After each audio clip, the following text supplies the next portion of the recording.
Sweet, it's here. Hello to the screaming closet, where today we're screaming in sexual pleasure. Yay. Pencil's here. I'm here. My lord, that's loud. It is indeed. Oh no.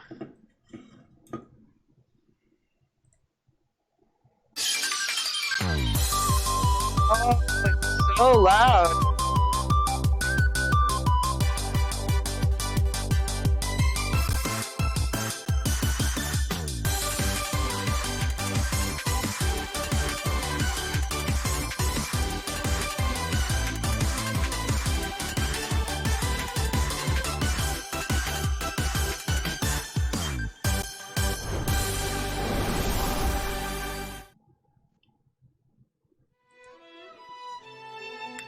So, if you don't know what this is, we're gonna do you a learn.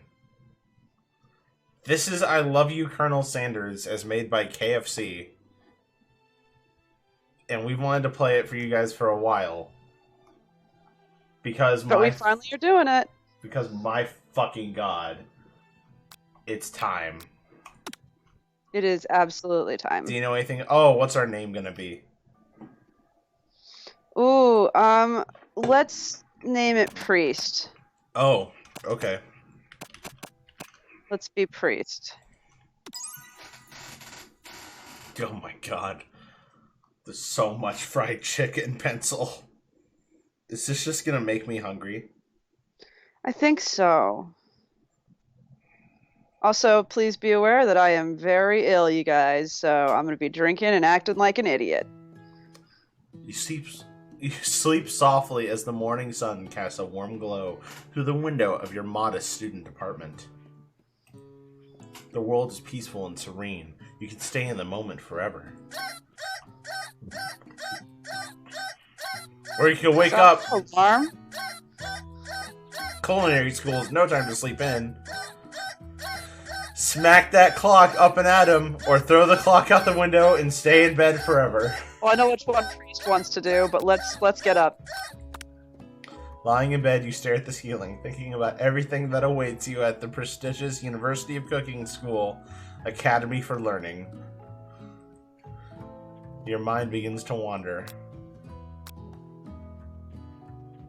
Who will be there? What will you cook? What should you wear? Time begins to fly by, and you find your imagination getting away from you. Is it time to daydream? I think we should daydream. It's here. Finally, your first day of culinary school. So many dishes to prepare, so many students to meet. Your mind is swimming with possibilities when you realize you're running late. You grab a biscuit and burst out the door and hurry. Mmm, delicious. Just what you needed to wake up those taste buds. Yeah, we're gonna get hungry. This is gonna happen. I have enchiladas I made yesterday, so, like, I'm good for food. I actually have leftover ramen. Do you have any of my pies I made left, or are they gone? No, they're gone. What about Tangletti? I have plenty of Tangletti. Yikes, you're in such a hurry. In fact, you forgot to put any deodorant on before running out the door. You're sweating buckets as you rush to arrive on time. Uh-oh. Standing in the quad, you gaze upon the magnificent University of Cooking School Academy for Learning. Here comes your lifelong best friend forever, Miriam. She's the most adorably awkward person you've ever met, and you absolutely love her for it. I think I love me. Can we just have a relationship with Miriam? Look at her. Yes. Good morning, priest! She blinks. Are you excited for the first day of the rest of our lives? Actually, it's Yoko. This is Yoko. Oh, okay. I sure am. Excited, a little... If you're asking me to do the voices right now, I'm sick, Priest. You No. should do the girl voices. No. You do the girl voices. Because I sure am. Excited, a little nervous. Okay, a lot nervous. What's the... It's It's just that this morning I made breakfast for myself, but, well, when I ate it, I couldn't taste any love in the food. What if I'm no good? What if I fail? Classic Miriam. Raised by the master chef parents, she's always held herself to a very high standard. Look at her teary eyes. Ever since we were little babies playing together, and you rescued me from that quicksand box. Okay. It's been clear to me that you're the most loving, caring person I know. You're going to do great. But with the University of Cooking School Academy for Learning's famous 3-day only semesters, I'm afraid of being left behind and never catching up! A sweet girl, Miriam always had a flair for the dramatic. This summer, she got so nervous about her first kiss that she chipped a tooth practicing on a mannequin. Should you pep talk her, or change the subject to give her some relief? Pep talk! Pep talk the fuck out of her! Remember last month when we saw that the fortune teller had our tarot cards read? The lady with the mask who gave me nightmares! I've been trying to forget! I know she looks spooky, but she was so sweet. She told you that you were destined for great things. Remember that card with the fancy-looking tower? And the other card featuring the handsome fellow in the red suit? I've been waiting so long to meet a handsome fellow I could call my own! And I'm sure you will soon. In no time we'll be graduating, and you'll be delighting the world with your heartfelt cooking in no time at all. As you talk Miriam up, you can feel her nerves begin to ease. You know what? Maybe everything will be okay after all. And if not, at least I have these killer bangs! Can you believe I cut them myself? Yes, actually. You definitely can believe it. I cannot believe it. Before you can get another word out, you're rudely interrupted when someone smacks your books and custom-engraved measuring spoons out of your hands and onto the ground. Hey! It's Ash. It's Ashley, your arch rival. She's totally evil, but you can't help be filled with jealousy. She can get anything she wants, and she knows it. Hello. Check out that little like peekaboo heart cutaway. I'm pretty sure that's Alex's new waifu. I would sex this woman. And this one. Sometimes at the same time. Hello, Ashley. Oh, I didn't see you there, chicken shins. You leave pre-shins alone. They're perfectly normal shins. Ugh. You can't stand Ashley. Even her name is annoying. You know for a fact that it's actually Ashley, but she had to add extra letters to make herself feel better than everyone. If anyone here knows what perfect shins look like, it's us! We're not going to let you or your really weird insults get to us. Across the quad, you see Ashley's best friend, Van the Man, has stopped to look at his own reflection in the mirror. His pants are so tight you can actually see him casually working out his glutes while he styles his hair. No lie, they're rockin' glutes. Ahem, Van. You rang. You've never been sure what their arrangement is, but as long as you've known them, Ashley and Van have been just as close as you and Miriam, but substantially more devious. I can't believe that University of Cooking School Academy for Learning would ever allow people like you to attend as students. I know, right? You'd think they'd just hand us our diplomas now. Or maybe hire us on as professors. You amateurs can learn a lot from us. With the first day of school about to start, there's just not time to properly tell these two off, so you resist the urge. Let's go, Miriam. Psh, see you later, losers! As you approach the door, you see a goofy-looking kid pushing hard against the window directly next to it. What the fuck is this? This is Liler. No. Oopsie! I think it's broken! You reach forward and easily pull the door open. That should do the trick. I love you. I think you mean thank you? My name is Pop. I was named after my Pop. He's old. Could someone like this also be a student at the school? He must be one heck of a chef. Also, his name tag clearly says Bob, but I guess he's reading it upside down? Hi, Pop. I'm Priest. So, are you going to make me hold this door all day? Nope! And with that, the young man walks into the building ahead of you. Is it just me, or is he kinda cute? I think it's just you. You both shrug your shoulders before following him into the building.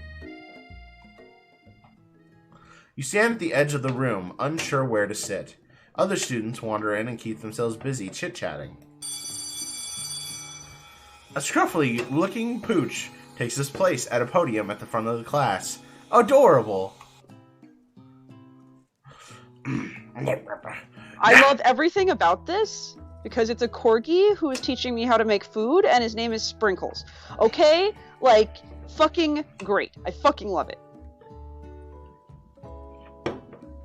Now, quiet down, everyone!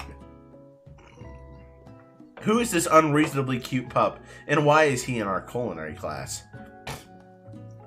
You must be Sprinkles, head instructor and CEO of UCSAL! Please, call me Professor Dog. I may be cute and little and fluffy, but I still demand respect. Woof! What? A cute dog is our professor? This is the best school ever! I guess only a dog's nose is capable of picking up all the nuances of fine dining. Or my burps.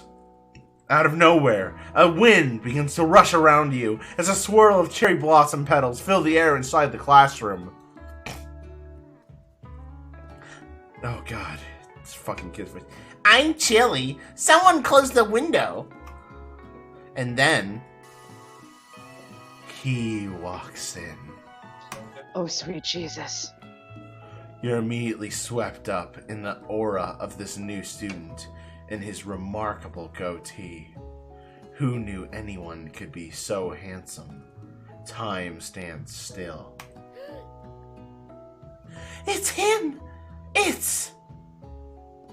If it isn't my favorite student, Harland... Colonel Sanders interrupts Sprinkles.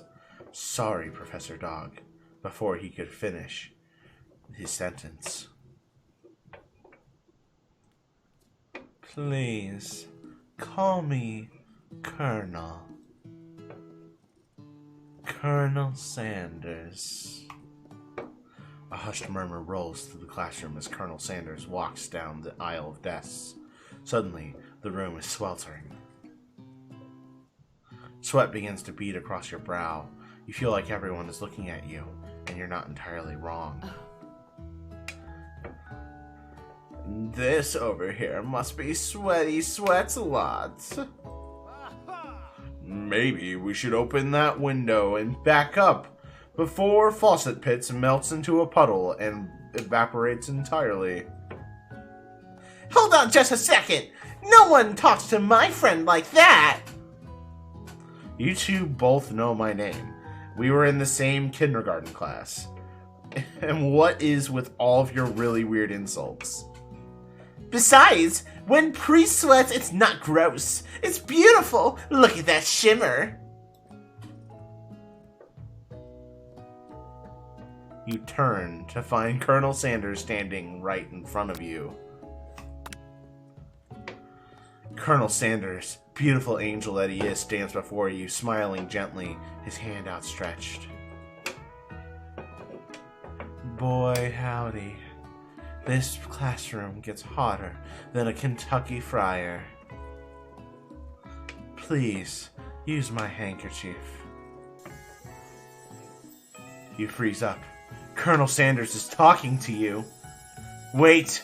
Colonel Sanders is talking to you about how sweaty you look. You're completely mortified. This can't be your first interaction. What if he never forgets this moment? How will you respond? Chat. Now is your time. It's your time, Alex. I see you in there. What do we do, man? Do we take the handkerchief? Or do we refuse?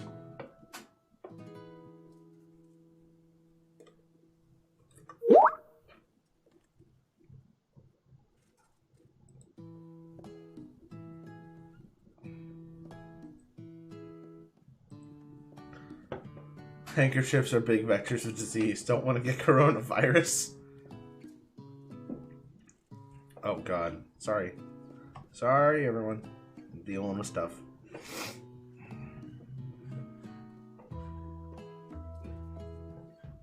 Heck. Guess we gotta let him keep it.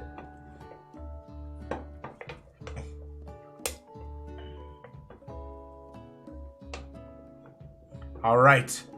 We refuse.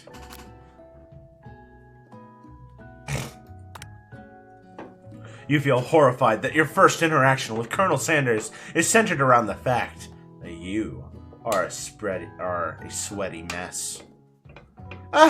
No thanks. This is actually on purpose. It's an old family secret to keep our skin soft and healthy. You wave his hand away and quickly wipe your face with your apron instead. Professor Dog steps in to settle the class down and set some ground rules. Welcome to the University of Cooking School, Academy for Learning, the greatest culinary academy in the world. The birthplace of culinary legends past, present, and future. Many challenges await you. There will be tears. There will be blood. There may even be tiny, adorable food. And when all is said is done, there will be a battle! You will lift your forks and compete in the broom cooking arena! Just then, another student enters the classroom and interrupts the professor's rousing speech. Hi guys, sorry I'm late. I hope everyone had a good summer. I really miss... Quiet! Late to class is bad enough, but interrupting my monologue? You're on the fast track out of here, young man. Are you sure you're even in the right place? Don't you recognize me? This is my third year in the school with you as my teacher. Everyone stares at him blankly. Does no one remember me? You're expelled if you utter one more word before I finish. Let that be a lesson to you students, that tardiness is unacceptable. Even Clank made it here on time, rolling halfway across town on his tiny wheels. You turn to see the student Sprinkles is referencing. It appears to be some sort of industrial kitchen appliance. Why is there so many fucking characters? I don't have as many voices. Okay. The class bursts into laughter. Oh, Clank, you rascal! Sprinkles walks in the classroom as everyone stands in silent obedience. When he gets to you, he lifts his nose in the air and takes a deep sniff. Your diet is lacking! Based on what I'm picking up here, you definitely need a multivitamin. You should be taking better care of yourself. You never had a talking dog as a teacher before, but Sprinkles' reputation for being smart but tough is well known. You decide to try and butter him up by giving him a treat from your pocket. But what kind? You tell me, chat! What kind of snack are we giving the doggo?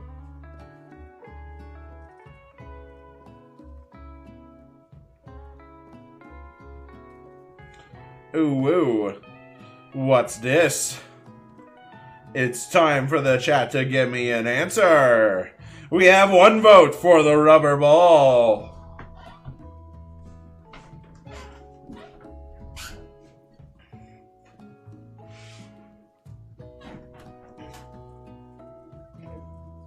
chicken. Rubber ball can be good too, seeing as this is a KFC game. I think it's only fair that we give the chicken snack. You reach beneath your apron and return with a chicken snack in your hand. Sprinkle's eyes go wide as he locks onto it. His favorite! Well, well, well! I think there might be some competition for new star student! The furry professor immediately devours the snack, leaving your hand slick with a coating of warm doggy drool. You see the other students eyeing you jealously, but pay no mind to them. They wanted to succeed in life. They should have learned the importance of carrying a range of dog treat flavors on them at all times. Settle down, young chiefs. Take your seats and prepare to have your minds opened to the amazing possibilities of culinary creation. As everyone rushes to claim their favorite desks, you're left standing at the front of the room. Only 2 options remain. Hey, priest! There's still a seat here! It seems that no one has claimed the seat next to me, if you're interested.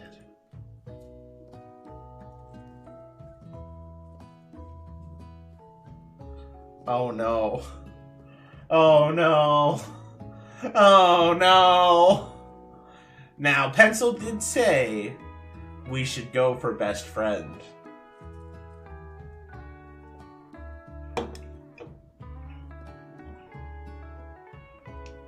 I think we go for chicken waifu.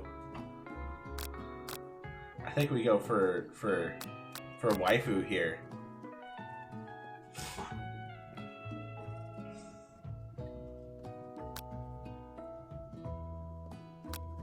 Colonels before hoes.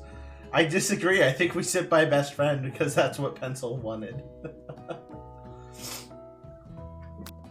Yeah, we're gonna go with best friend. I'm gonna pull this audible for Pencil since she had to step away. You move to take your seat by Miriam.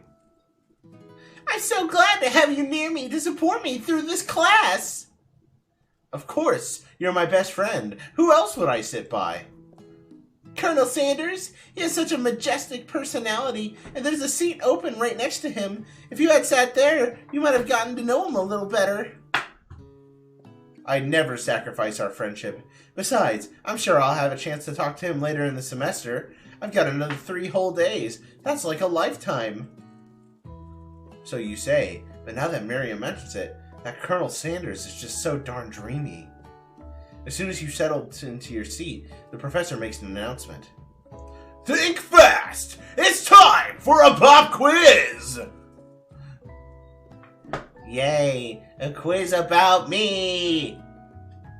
This incredibly important and surprisingly short quiz will tell me that you are ready for life at culinary school.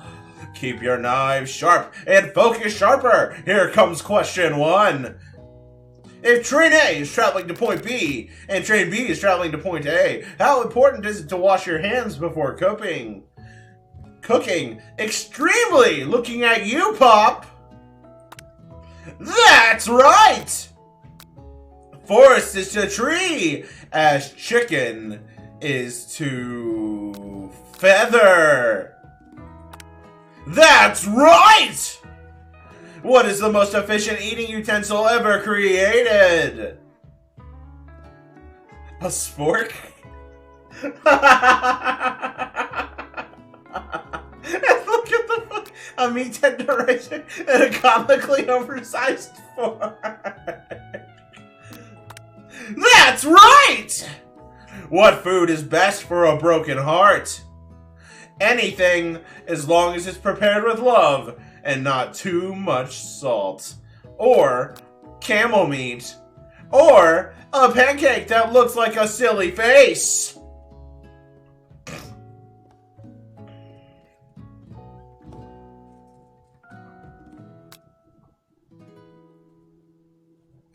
I think it's the pancake.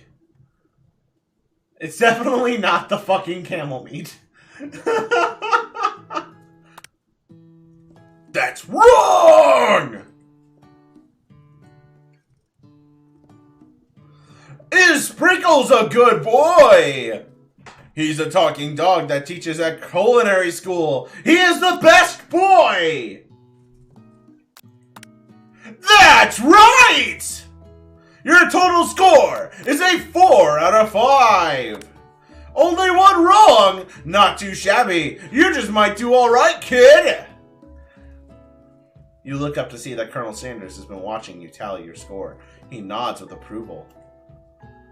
May I have your attention, students? I have an important announcement to make.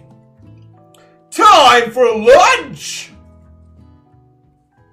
Wow, the cafeteria is as nice as any restaurant you've ever eaten at. It makes sense that a school dedicated to cooking would be serious about eating. A delicious fragrance wafts through the room and tickles the end of your nose. Your mouth waters. You smell that? That must be our lunch. It smells crazy good. Everyone, can I have your attention? Is it about lunch? No, I just wanted to apologize for my tardiness. You see, Howdy, folks. I'd like to have an announcement. Hey, It's about lunch. Everyone cheers. But Shush! Lunch, lunch, lunch! She said, shh! In honor of the new semester, I have prepared something special to share with everyone for lunch. That must be the smell I smelled! Indeed, that smell! You hold your breath, waiting to see what food this mysterious student has created. You heard he's very talented, but were the rumors true? Is this? Colonel Sanders lifts a large bucket above his head. Its contents glimmer in the light. Piled high are huge pieces of chicken, breaded and fried to a crispy golden finish. The aroma envelops you, and you begin to feel warm. Are we hungry safe. yet? I think we're definitely hungry. I'm hungry. Colonel Sanders is filled. A bucket? With chicken? What a novel concept. Your stomach starts to grumble, as if to say, stop thinking and start eating. For years, I have been developing a secret recipe for the perfect fried chicken. And by my calculation, nothing less than 11 herbs and spices are required to achieve the perfect balance of flavors. You look around and notice that every other student has a pen and paper and is scribbling notes as fast as they can. But that's all I'll say about that. What? You think we want your stupid recipe, dude? Pshaw. Nah, my dude. Nah. I'm just, drafting a last will and testament in case, one of those ingredients is, poison. Got him. This reminds me so much of Shokugeki in, like, the worst ways. He looks around nervously to see if anyone else is laughing at his sick burn. You wait to see what zinger Ashley has prepared to follow up, but she suddenly takes a different approach. Yeah, and I was just, writing in my diary. Dear Diary, today I smelled something beautiful. I knew that the moment only the hands of a true gentleman could fry chicken so tender. You see her body language change from bitter and evil to sweet and innocent as she slides. All of these girls are just thick as fuck. Like, thick like a milkshake thick. I want a milkshake now. Oh, damn it, I'm sorry. You're my milkshake. I bring all the boys to the yard. Damn right, it's better than yours. Barcast, it's better than yours. I could teach you, but I'd have to kill you. She slides closer to Colonel Sanders. She realizes that he is destined for greatness and fame with cooking skills like this. She wants him all to herself. Oh, please. Well, Van, the man, if you don't want any, I'll take his! Whoa, hold on. I mean, I guess I'll try it. He takes one bite, and his eyes grow wide. He starts contorting his face as he tries to hold on to his pure exhilaration and act unimpressed. Easy now. There's enough for everyone. Please, my fellow classmates, dig in. You take one of the pieces of fried chicken out of this bucket and sink your teeth into it. It's amazing! How long is this game? I have to go find out how long this game is. Oh my god. Tasting Colonel Sanders' food transports you to another dimension. Alone with your taste buds, grabbing a drumstick in your hand, you float weightlessly. Do you savor the moment? And everything that it says tells you about Colonel Sanders' culinary heart, or do you swim towards the light? Ooh, what do we do?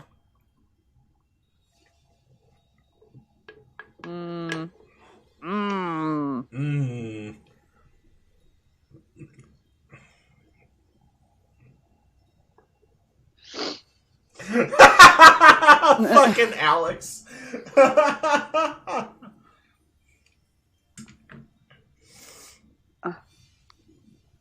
All right, Alex, what do we do? It's up to you. Taste the rainbow, go deeper. What does that mean? That doesn't answer. Like, swim towards the light or savor the moment?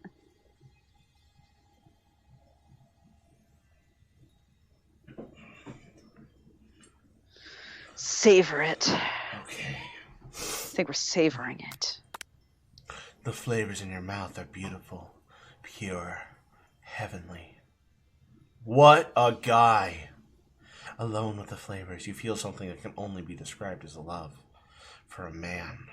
For flavor. Are they the same? Oh, it hurts to laugh.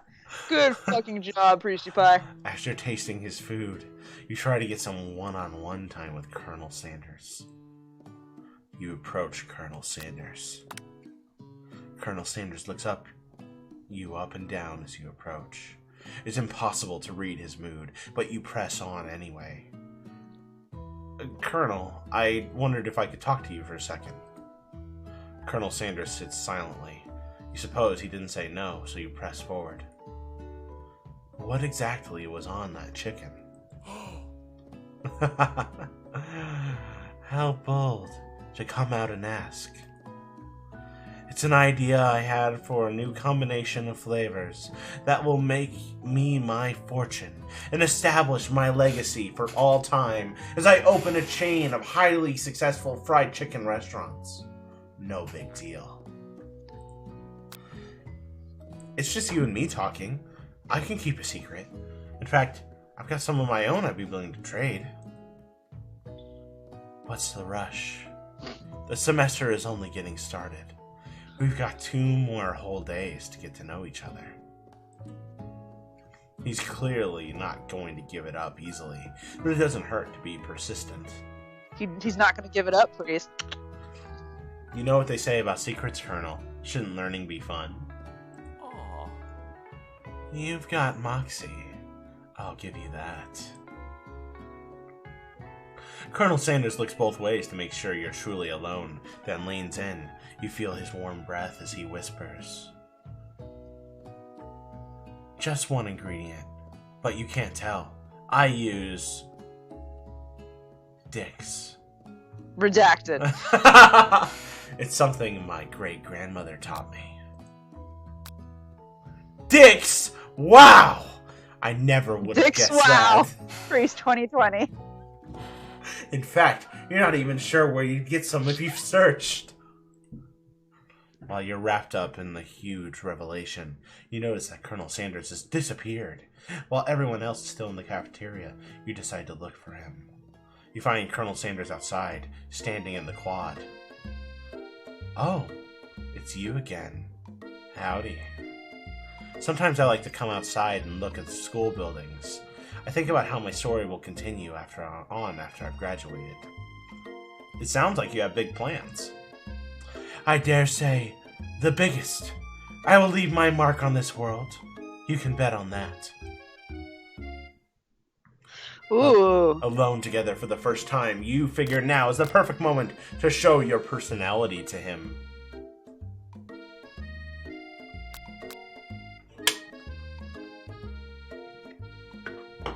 I would say, be modest, but thoughtful. I think we should add an additional ingredient to spice things up. What do you think, chat? Sunbro, Jam, Alex, what do you guys think? Oh, Alex says be modest but thoughtful.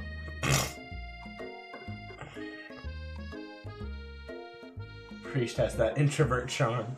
Oh, I wasn't ready for a compliment today. What is chicken? What is the chicken? I just What noticed is the chicken? there's a chicken box. There's a bucket chicken. I bet it lets you order.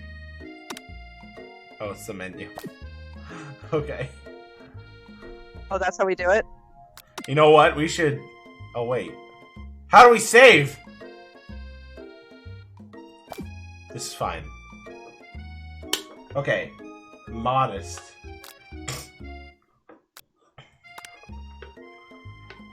Well, I just wanted to tell you that I really enjoyed your food. Now you've got his attention.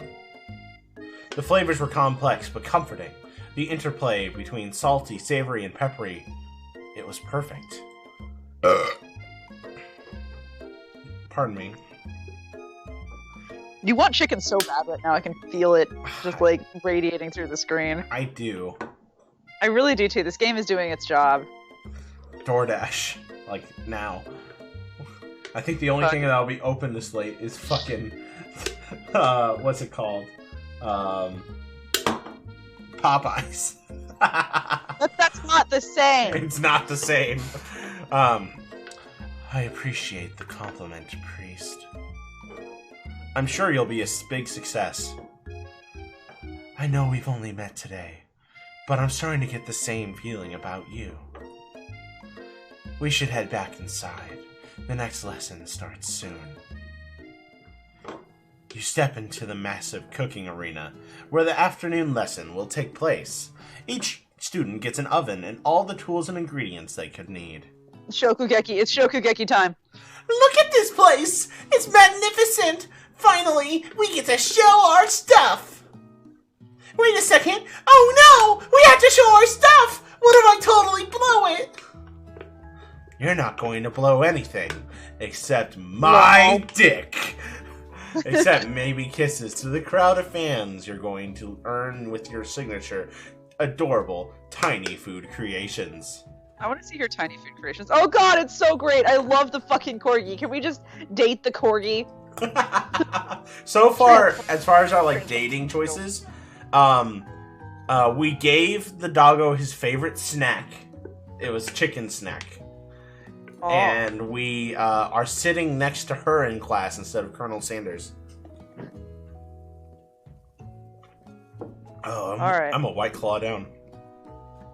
Welcome, students, to the cooking arena! For today's lesson, we will be cooking with partners. Hurry up and pair off. Ooh, do we get to choose? Naturally, Miriam looks over at you, but you're unable to control yourself. You pounce on Colonel Sanders. Hey, Colonel, would you like to tackle this lesson as a team? A team of two, that is. Me and you, if that wasn't clear. Want to be my partner? Aww. Sure, Priest. I'll prepare our station. Without you as a partner, Miriam is left standing all alone. Two different students quickly take notice. Hello, new partner!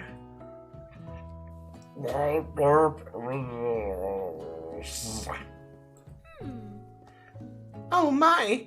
2 potential partners! I'm so sorry, gentlemen. I don't know who to choose. I think it's pretty easy. It looks like you have to pick for her. Friend duties can be a little awkward, but that's the price you pay for not being alone forever. Who do you want to be Miriam's partner? I'm gonna let chat decide, but I'm pretty sure we can figure it out. I'm pretty sure we know who it's gonna be. I want it to be Clank. Is it Robot or is it Shota? Robot or Shota? Pop might steal her away from you. Put her with Clank.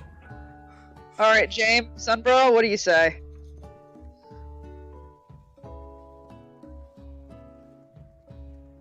That's 2 for Clank. All for Robot. Robot! It's Robot time! It's robot time. Sorry, Pop, but I think Miriam will be partnering with Clank today. It's okay. I totally ate. I already ate, totally ate. Jesus fucking Christ. It's not entirely sure if Pop has any idea what the point of school even is at this juncture. Clank is clearly excited to have some attention. He heats up and begins to roll back and forth. Hold on there, fella. We don't even know the assignment yet. Technically, Clank might not have a face, but there's something charming and earnest about him. Tissue? I hardly know you. Clank judders, and a panel shakes loose. You got the impression this is a sign of affection. It looks like you two will be fine. Now it's time to focus on your own cooking classwork. Alright, you two! For today's lesson, we're going to keep it simple. Pick a basic dish and divide up the steps. No chef is an island. It takes 2 flints to make a fire. You get the idea. Which dish do you suggest to your partner, Colonel Sanders? Steak tartare seems simple enough. It's fancy. You don't even need to cook it. Using octopus will blow Colonel Sanders' mind. Your We know what we're grandmother's picking. mashed potatoes and gravy. We don't even fucking need to ask the chat. We know how this goes. I think it's time for our grandmother's mashed potato and gravy. Mash and gravy time. I've always been something of a down-home chef. I was thinking we can make something warm, inviting, comforting. Maybe some mashed potatoes. And gravy? Oh god, he loves it. I couldn't imagine one without the other. Colonel Sanders casts a coy look at you, causing your whole face to go beet red. Embarrassed, you quickly turn away. I'll go get the potatoes! No, please, let me. Picking perfect produce is a passion of mine. It looks like things are getting pretty fresh around here. Does someone have a crush on Colonel Sanders? We're just cooking partners. Mind your own business. Sanders' heart is my business. You better keep your fingers off of my man. But he's finger licking good. Did someone call for me? Ugh, no. Jeez, Von. While I'm over here crushing priests... Sorry. Ugh, no. Jeez, Von. While I'm over here crushing priests' dreams. You're supposed to be taking care of our classwork. That was the deal, remember? This fucking song, though. Colonel Sanders returns, arms full of peeled potatoes. He tosses them into the boiling water and turns his attention to you and your old friends. Oh, howdy there, Ashley, Von. Are we working in a quartet instead of a duet now? Actually, no. It looked like Priest was struggling, so we offered to give him a hand. You know how it is. These young amateur chefs need a lot of mentoring. I was going to say, Colonel Sanders, maybe I could teach you a thing or two about fancy food. Maybe one day you might be able to get up to my level. Doubt it. Don't be rude, Von Von. Personally, I have no doubts whatsoever about Colonel Sanders' ability to concoct creations worthy of admiration. After all, your fried chicken was quite spectacular. But Colonel, if you ask me, I might make a better partner for you than this thing that has positioned itself at your station. Don't you feel, deep down, that we cast complementary shadows? We fit together like a thigh and a drumstick. It just makes sense. Nothing about this makes any sense, but one thing is clear. She's coming for Colonel if you don't watch out. Ashley is going at you hard. You need to ask for some backup here before things get ugly. You turn to Colonel Sanders, hunk of hunks, in your time of need? Or do you turn to Miriam, your forever bestie who always has your back?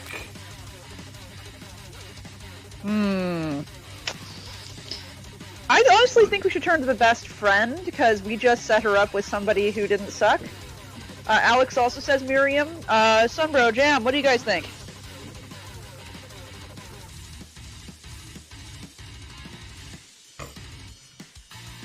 I'm just gonna enjoy this music for a second while the chat votes. Are you just having fun with this music? It's fried and delicious. Alright, since no one else is commenting, Alex and I both say Miriam. Let's do it. You turn to Miriam, and as soon as you find her, she senses it and looks back. This girl's friend in need radar is second to none. She immediately comes running over. Is somebody threatening my friend? I will destroy them! I actually think that Ashley and Von Von were just leaving. Leaving you in the dust, vis-a-vis my skills as a chef, perhaps. But stepping away from this competition, you are sorely mistaken. Miriam, your loyal friend, but Priest is my partner for today's activity. You look for Sprinkles in hopes he might step in, but he's nowhere to be found. Darn those cute corgis and their short but sturdy stature. You look down at your station and realize, in the tension of the moment, your hands have been cooking on autopilot. Distracted by the drama, you've already crushed the boiled potatoes into a perfectly creamy mashed texture, with plenty of butter and cream for flavor. It's as if your natural passion guided you through the steps you know so well, while your attention was elsewhere. I know just what to do. Colonel Sanders extends his hand. He's holding a beautiful white porcelain gravy boat, out of which pours a smooth, brown gravy, smothering your nearly finished potato dish.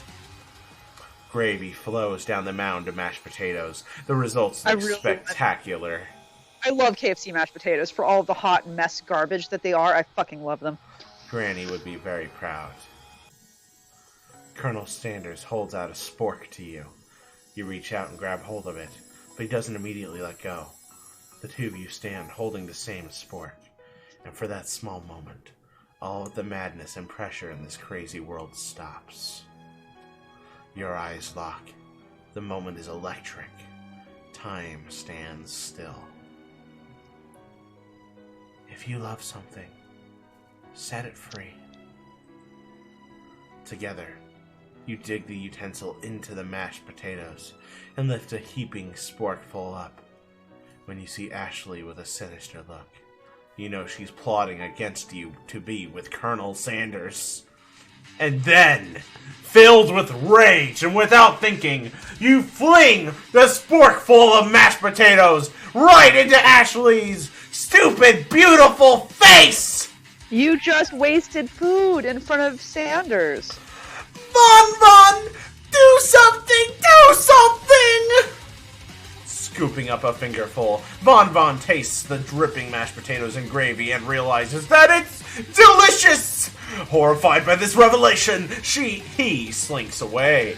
Will he ever be able to cook something with so much love and integrity?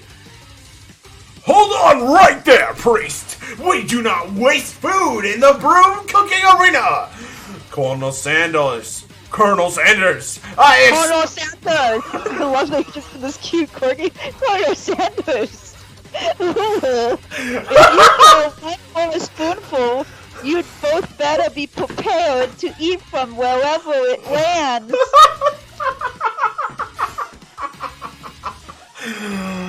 Oh my... Can I have potatoes face? Van rushes back over, a covered dish in his hand. Mashed potatoes with gravy. Pathetic! In just a few minutes, I've prepared a full meal! Gaze upon my specialty, braised tentacle of octopus, in my silky saltwater sauce! Plated on a battle axe forged by one of my supreme chef ancestors! You've ignored me for too long. That ends now. Is I will have the first bite, and you will all look on with envy. This is a good voice for you, Priest. That was really nice. Like, grade A. The interrupting student rushes at Von and swipes a bite of his signature dish right off the plate. No! Don't! Something about this dish doesn't strike my nose quite right. I think the octopus was rushed and may have turned in the process. The results could be toxic. Too late. It has been eaten. I think I left something in the oven. I don't feel so good. It killed him! Everyone step back! Don't take another bite! When you look back at the plate, the rest of it is gone. You notice the tip of the tentacle being slurped up in Pop's mouth. Pop winces in pain for just a moment, and is almost immediately back to his oblivious self. Oopsie. Oh my god. Tastes like poison. The entire class gathered to watch Pop's final moments. Shock has frozen the whole crowd. They are motionless as statues. The class bell rings, disrupting the moment, snapping everyone back to reality. Oh, there goes gravity. Oh, there goes gravity. Nope. Sorry. It would appear that Pop's enthusiasm for trying new things, despite obvious danger, has inoculated him against poisons of all kinds. I'm not sure the professors here make enough money. Hello. I just turned into a ghost over here. Seeing that you're shaken up by that really annoying student and all his nonsense, Colonel Sanders approaches you. I'm sorry you had to go through that. Please, let me walk you home. What? Like for real? Oh, come on. You follow Colonel Sanders out of the room. At night, the school building has taken on another vibe entirely. It's dark, and more than a little spooky. Colonel Sanders stands in the quad's neon glow and speaks softly. Those mashed potatoes you made in class today. Before you go on, I want you to know, they're not a great representation of my skills. I didn't realize I was making them. They were amazing. Tasting them, it reminded me why I became so passionate about food to begin with. Colonel Sanders is getting choked up. Cooking is obviously important to him in a way that you find inspiring. Now might be the perfect time to tell him you're developing feelings for him. Colonel Sanders? Yes, priest. There's something I need to tell you. Hold it right there. Oh god. There's something I need to tell you first. Oh, geez. You see, when I was just a boy, I had a dream that one day I would be the greatest chef the world has ever seen. Okay, Shakespeare, please calm down. And every day since, I have been working toward that dream day and night, never stopping, never resting, also lifting a lot of weights, like so many weights. We should follow our dreams with all of our hearts, that our souls may grant them, like wishes floating on a shooting star.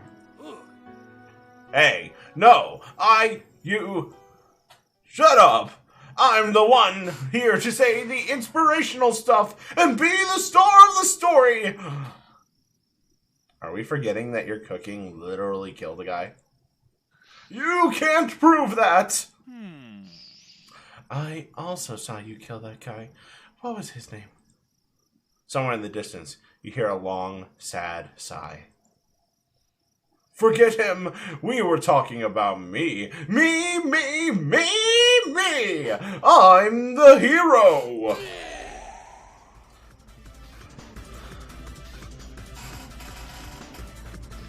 What's happened? What? Whoa!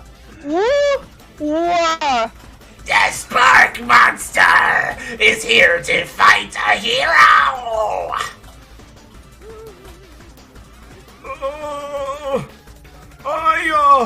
I think I left the fridge door open. Later, nerds! We will not let harm come to another student. Except for that ghost kid. I kind of dropped the ball on that. Be afraid! Be very afraid of me! Because I'm a monster! See?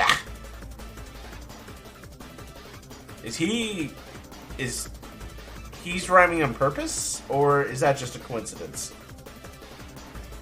But before you can discuss syntax any further, it's a turn-based fight sequence!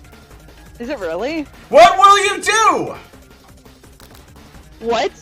Well, we're gonna attack. You decide to go on the attack. Which attack will you use? Cook with Love! Yes. Cook with Love does 1 damage. It just got real! That attack really upset Spork Monster. Spork Monster goes on the attack. They spit hot gravy on you. You take 1 damage. Attack. You decide to go on the attack. It worked last time, right? Cook with Love. Cook with Love does 1 damage. Spork Monster won't forget this. Spork Monster is really feeling threatened by your attack. Spork Monster focuses their mashed mind. It draws in energy from Mother Earth itself. They'll grow larger and more intimidating. How will you respond? You will defend. We will defend. You decide to defend. Which defense will you use? Trepidation. You hold your head between your hands and mutter, "This is not happening. This is not happening. This is not happening." Spork Monster is no quitter. Buffed up and ready to rumble, they go on the attack once again. Spork Monster uses Utilitensel! You take 2 damage from the attack! If you take much more damage, you're not going to survive the battle! Attack! You decide to go on the attack! Cook with Love does 1 damage! Spork Monster is oozing cheese sauce onto the lawn of the quad. I wonder who is going to have to clean that up. Feeling vulnerable, Spork Monster prepares for its ultimate attack, Rounded Edge! Vile villain, your reign of terror stops here! Colonel Sanders summons the energy of 1,000 chickens. Pot Pie Power Pinch! Pot Pie Power Pinch does 10 damage. Spork Monster is defeated. You saved me. An injured Spork Monster spews steam into the night.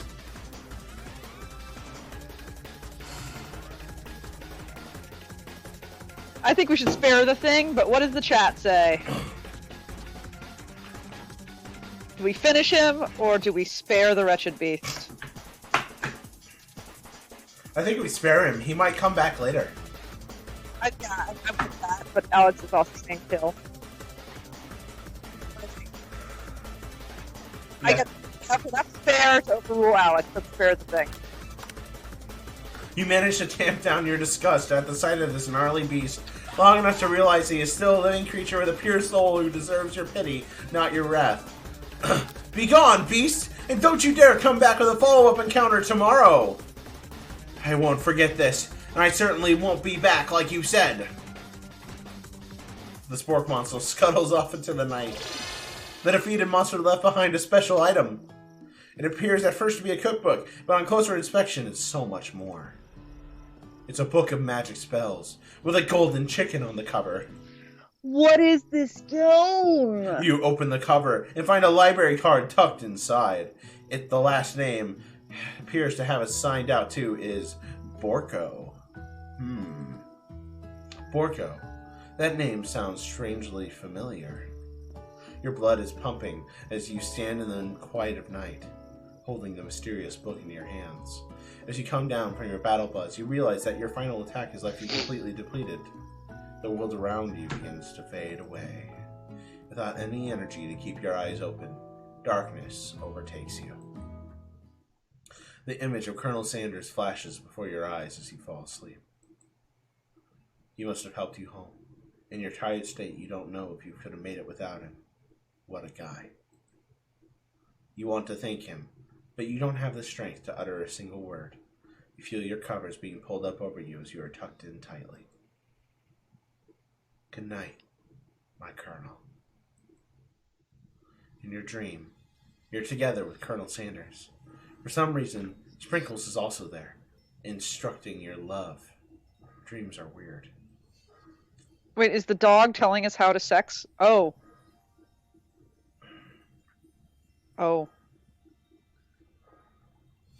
Oh. You awake on day 2 and attempt to process the wild visions you had.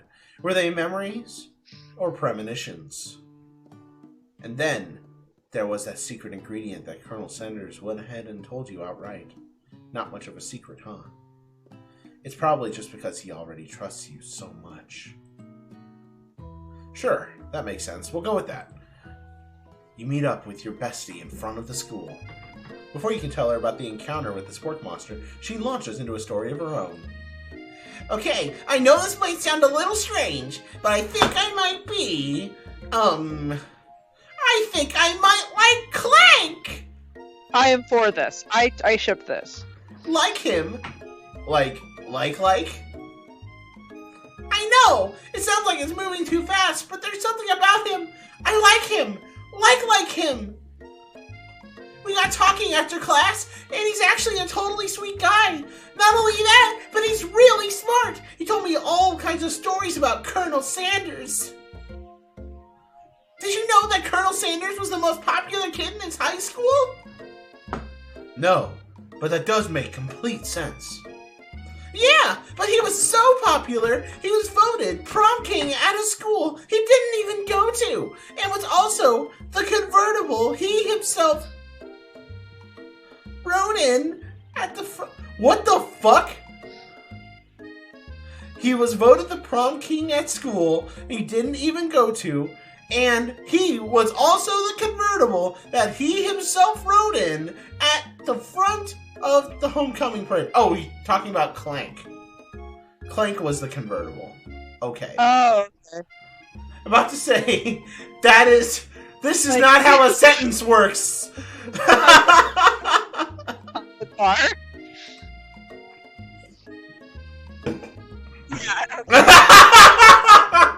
I'm thinking something got lost in the pressure cooker language translation there. Either way, maybe it'd be best if you took it slow with this new boy, like I am with Colonel Sanders. You and Colonel Sanders, the coolest guy in school, the most famous student to ever attend the University of Cooking School Academy for Learning, you're a thing now. We definitely connected yesterday. Sure you did. You're great. Why wouldn't he be into you, I guess? Laughing at the implication that you and Colonel Sanders might be a thing is definitely not cool. You are great. You have an idea about how to prove that your love is real. Well, if he's not into me, why did he tell me one of his secret ingredients? No. Your bestie's eyes light up. A secret ingredient? No. Yeah, I just said that. A secret ingredient. Is there a dramatic echo in here? Miriam checks to make sure you're alone before continuing. So, this summer, while I was on vacation with my family, a lovely man approached me in the botanical garden while I was wandering. This can't be good. He told me all about his passion for spices. Secret spices. The man even gave me some to show me what he meant. He said that it was a powder created from a super duper rare dried flower petals, and that if I did him a big favor, I could have some of my own. Please, Miriam, don't tell me. So I filled my suitcase with them and brought them home. He was so nice, he even met me at the gate when I arrived. Later, when I cooked with them, a very strange feeling came over me, and the flavor was unlike anything I'd ever tasted. I think you're being very liberal with the meaning of spices here. Whatever. Anyhow, we both share an interest in cooking, so we stayed in touch, you know, like pen pals. I bet he would love to know about new spices. Well, I'm definitely not supposed to share Colonel Sanders' secret recipe. And besides, I only know the one ingredient, so I doubt it'd be much use to anyone. Cough, fibber, cough. Please, please, please! It would mean the world to me, and no one has to know it came from you or from Colonel Sanders. No. Fake ingredient. Yes. Fake. That's easy. No. It's dicks. You quickly think of a fake ingredient name. I don't know. How about it was Eye of Newt? I know. Sounds like some kind of witch's potion, but what can you do? Eye of Newt. Wow. Her eyes light up, imagining such a thing, and you figure out that you've satisfied her curiosity and she'll move on. However, she immediately turns around and does some thumb typing on her phone you can't quite see. That's probably not good. Before you can actually confirm that she was definitely not texting secrets to other people, you're interrupted. A wind rushes in. Cherry blossom petals fill the air. It's Colonel Sanders. He's arriving at school. Let us run to him.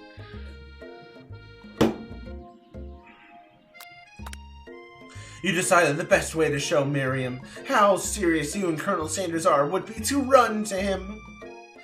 Surely he'll sweep you up onto the back of his stallion. You'll ride away together. That'll show her good. Oh, Colonel, my Colonel. However, your sudden movements surprise the horse, and it rears up, kicking you directly in the face. Yay! I thought we might scare the horse. I was looking forward to it. The force of the blow completely knocks you out cold. In the darkness, you see a vision. You priest! I am here to deliver you a message! Not this guy. It's important you remember this exactly as I say it. If you forget, the world could end, so you know it's serious. I have been trapped in a realm beyond, but a great prophecy relies on my return. Only you can save me. All you need to do is repeat my name 3 times. And that name is... Before you can continue, you suddenly awake. Ah, jeez.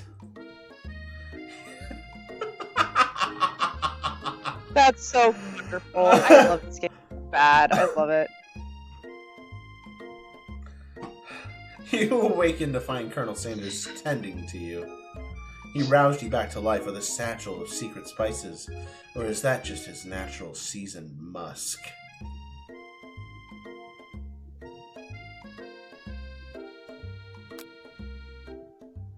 I don't think we should go for the kiss. I think that's too much too soon. What is this fucking game? Compliment the. Let's compliment, like James said.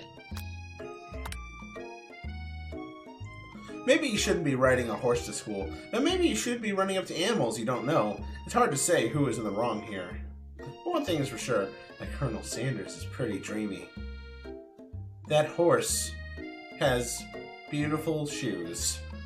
I could really feel how smooth and sturdy they were as they were pressing into my face. Oh, he likes that. He'll remember that. That's nice to hear. No one truly appreciates good craftsmanship anymore. I'm losing my shit. I'm losing my ability to handle this. And with that, Colonel Sanders disappears into the school, leaving you and Miriam to follow. When you enter the classroom, you can see your two rivals, Ashley and Von Von, are doing something bad. By the way they're hiding, you know it must be really bad. Like counterfeiting recipes bad, experimenting with restricted ingredients bad, summoning a demon bad. You try to get a peek over Van Van's hunking shoulder, and he sees you coming. Whoa there, little one. I'm not sure you're ready to handle this. Why don't you make like a bee and mind your own wax, honey? I think we should act like we're interested. Okay. You sit near the rivals, but leave your back turned to them. You even hear Von Von mutter something that sounds a bit like a magic spell. However, he notices you eavesdropping. You try to cover your tracks and improvise an excuse. Ahem. It's time for class, and you're distracting the rest of us who want to learn. Now you've upset them. Oh, and you're the Emperor of Cooking, are you? You make the rules. I'm not sure you know a good meal if it ate you. Being the best chef in the world takes more than just culinary skills. It takes creativity. It takes panache. And it doesn't hurt to use a little evil. You finally get a look at what it is they were hiding, and you instantly recognize it. It's a book! Just like the one you found after your encounter with the spork monster. That's the same book I found last night in the quad. Ashley immediately elbows Von Von, who hides the book behind his back. I don't know what you're talking about. That book is a family heirloom and its contents are secret. You notice they haven't just been studying the book. They've got Pop pinned to the wall, and they're tossing potato skins at him as he tries to catch them in his mouth. We're playing. Before you can dig in any further, you're interrupted by the arrival of more students. It's almost time for class. Beep, beep. Clank must be running late. He's such in a hurry that he rolls right over to Von Von's meaty foot. Right, he runs it over, not right to it. Yeah. He runs it over. Hey, watch it, you bucket of bolts. You watch how you talk to him. He didn't do anything.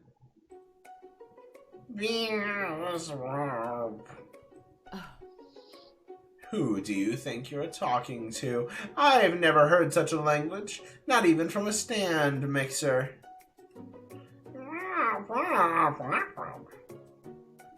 No, your mother was a stand mixer.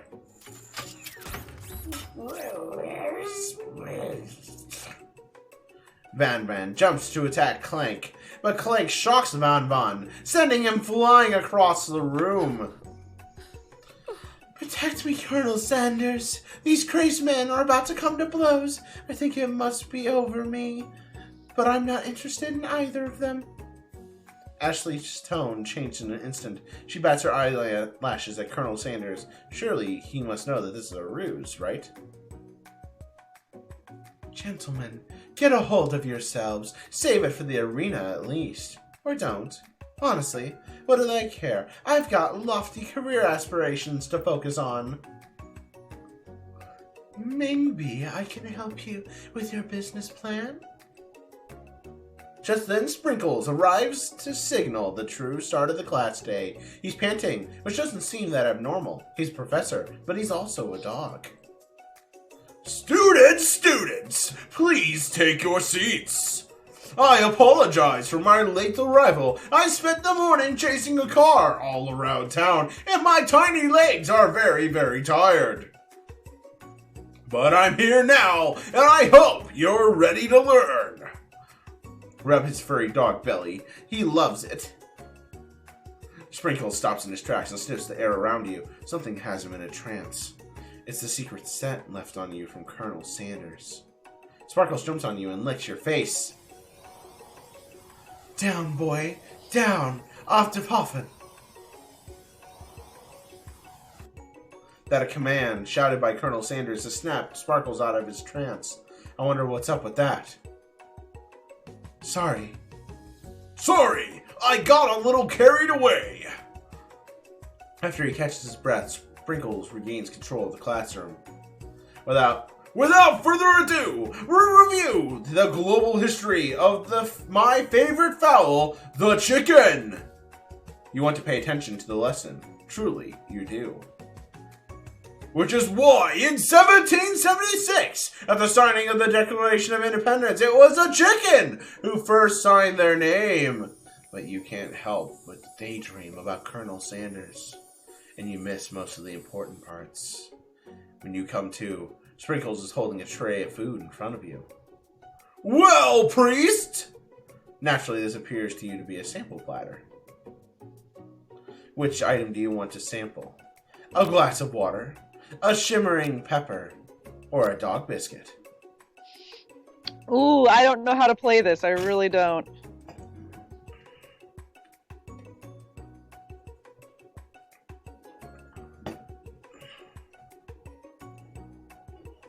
I think the pepper is the right decision.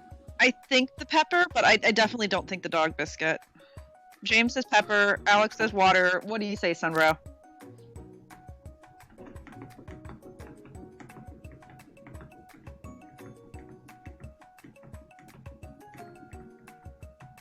Not seeing any response, Priest, and I think we peepers. With James. I think we go with pepper because we like spicy. A brightly colored pepper stands out from the other items. It sparkles in a most eye-catching way, so naturally you reach out, grab it, and eat it right away. However, your body is not prepared for the heat. Look at the dog. The pepper has triggered an intense spice hallucination. It feels like forever as you trip through the universe. My friend! Oh! This guy again? I'm here to give you an important message! Oh! You must avenge my death and fulfill your destiny! All you must do is... As I was saying, to fulfill your destiny, all you must do is... Sorry, I think I've still got some spice stuck in my throat. It's fine. I'll work through to fulfill the prophecy. You must. You feel yourself begin to regain consciousness. Oh, man! You come to and find everyone is staring at you. Oh. That pepper was the... Oh, my God. That pepper was the last of its kind on Earth, and now it's gone forever! Oh, man, we fucked up big. You think to yourself, geez, I should pay better attention. We all make mistakes. I'm sure he'll forgive you. Someday. Come on, it's time for lunch. Before anyone can relax, the cafeteria lights dim, and your rivals enter to make a dramatic announcement. Today's lunch will be prepared via timed cooperative cook-off. Competitive. Competitive, not cooperative. Timed competitive cook-off. The level of theatrics that these two is off the charts. Demand they stop wasting everyone's time, or step up and tell them, "You're on!" You're on. Let's do it. A bit of lunchtime competition, eh? Count me in. If I have to wipe the tables with your fools before I set my lunch down on it, then so be it. I'm not the fool. You're the fool, fool! Good one, Von Von. I like your gumption, priest. I'll be watching your performance. He really liked that. Just as things reach a boiling point, Sprinkle steps in. Surely he'll put a stop to this madness. Now, students, please settle down. This is a lunchroom, not a sportsing court. Finally, a little sense. You breathe a sigh of relief. At least, not until we turn on the timer! Just then, a huge light blasts you in the face, flashing the words, "Timer ready." Now that's what I'm talking about! Aroo! How's Milo after that? Where's Milo? Is he out? I don't know. I will be right back. You can go check on the dog.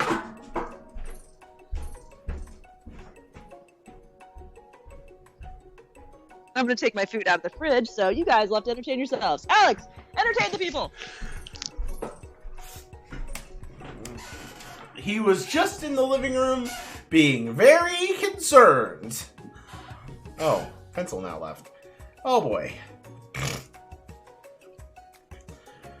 Well, I think now it's just as good a time as any to say hi to everyone in the chat. Oh my goodness. Let me just do a few things. Bring this over here. And do this. Hi to Alex _ Commander Root. Hey Tech. Jam, Lurk, Sunbro for Life, and Zanky Bear. It means so much to have you guys here. You guys are awesome. I am having a blast playing I Love You, Colonel Sanders. So we're going to have a grand old time. Oh, hi. Where was Milo? Inside, looking very worried. Oh, because you were wooing? Oh! Alright, here we go. The hard way builds solidly a foundation of consonants that cannot be swept away. That's an original quote by me, in case anyone was wondering. I hope its message lifts you to victory. Like a diamond, I was formed under pressure, and now is my chance to shine. I will defeat you myself! Hold on. This fucking song? Can we talk about this for a second? This soundtrack's amazing. Okay. Oh my god. Stop rocking out, you have to do cooking. Okay. You had his chicken, and you made his mashed potatoes and gravy on day one, and you're feeling like you can really impress him again here. It's time to boil some water for the potatoes. Think fast. If the timer runs down, you'll be forced to pick randomly. Oh, shit. 100 Fahrenheit. That's wrong! Top one. What were you I'm thinking, sorry. priest? Get your head in the game! You're going to need to season this chicken before you cook it. You don't know Colonel Sandy's recipe exactly, but you have an idea. 11. Yeah. Tail wagging intensifies. Now that you've got some basic steps going, it's time to elevate your craft. What state of mind offers the best flavor? Trust? Trust. That's wrong! Fucking A, this is hard. I'm begging you to get it together. Get it? I'm a dog. It's never the wrong time for some dog jokes. Your classmates are rooting for you, but Ashley is simply stronger and faster than you. You better pick up the pace if you want to survive. When you were a child, your father told you to never forget where you came from. Every day, you meditate on this advice and draw energy from that place. Sure, yeah. That's right! This is your shot, and you're not going to miss it! Aroo! You try to shut out the noise of the arena and focus on your cooking. What is the sound of success? Sizzling. Sure. Oh. It's probably bubbling. Is this the end? Yep. Try again, let's do it again. We don't have to start over from the beginning, do we? Oh god, I hope not.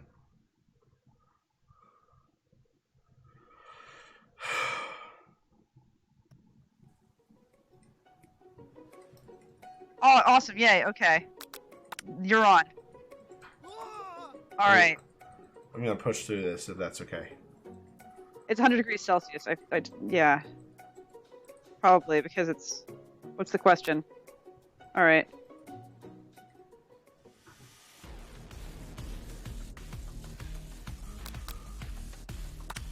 That's right! But how would you even gotten into this school without knowing that 100 degrees Celsius boils water? Winner gets to rub my furry belly! Let that enticing offer motivate you. You're going to need to season the chicken before you cook it. 11.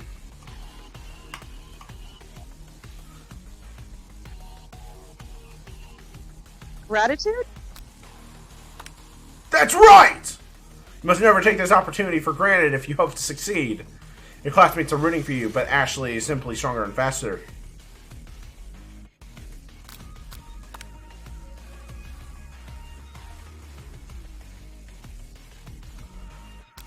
Bubbly. Try that. It's silence. Oh, fuck. It was silence. Okay. Still, we're doing very well. You notice Colonel Sanders out of the corner of your eye. I believe in you, priest. He's actually cheering you on, which could be awesome, except for knowing he's watching you makes you totally forget what you were doing. Now all you can think about is Colonel Sanders.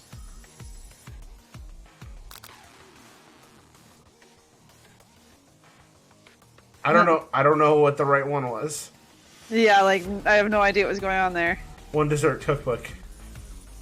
What a hunk.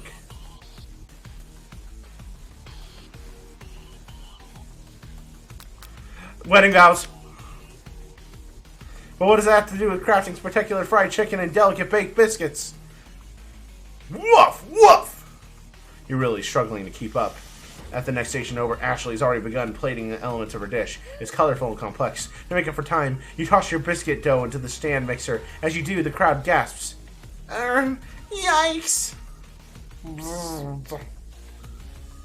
I know you love nothing more than seeing a fellow appliance seasoned, utilized in a kitchen battle, but sometimes that means sacrificing the personal touch. You may not have any hands, but Priest does, and a good chef needs to be touching the dough to know when it's properly mixed. There's an easy way and a hard way. You don't get far by doing the easy way. Oh, shit. When you hear everyone talking, you realize how serious your error was. Oh, my God, no. You immediately shove your hand into the mixture to rescue your dough before it's overmixed. Priest, no! But you're not fast enough. Your hand immediately gets stuck. It's immediately crushed by the quickly spinning beaters. There's no way you'll be able to use that hand for the rest of the match. Colonel Sanders shakes his head in shame. What you often find is the easy way can turn out much, much more difficult.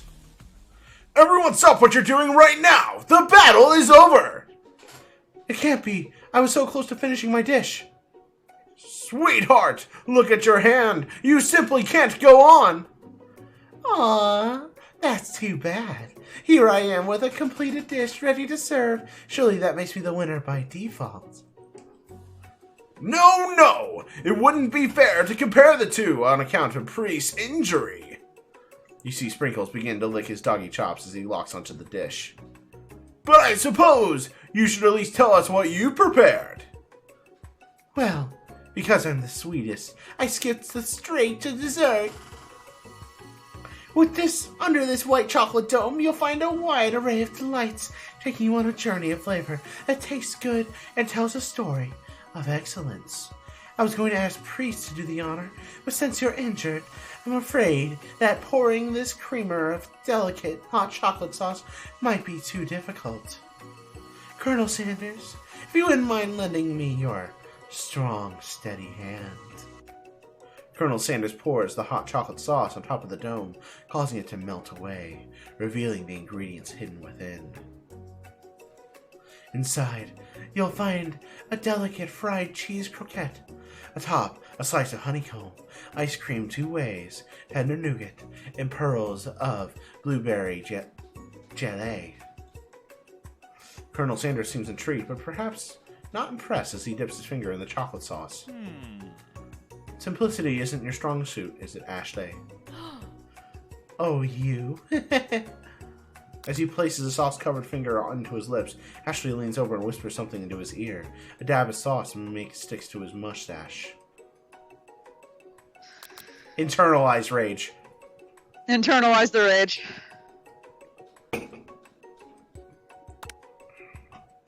Your rage burns so intensely within your eyes that they burst into flames.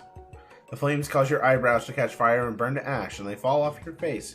Means people have a hard time understanding your emotions for the rest of the semester, perhaps forever. Embarrassed and ashamed by your poor performance, not to mention your crispy fried brow, you run for the quad to be alone.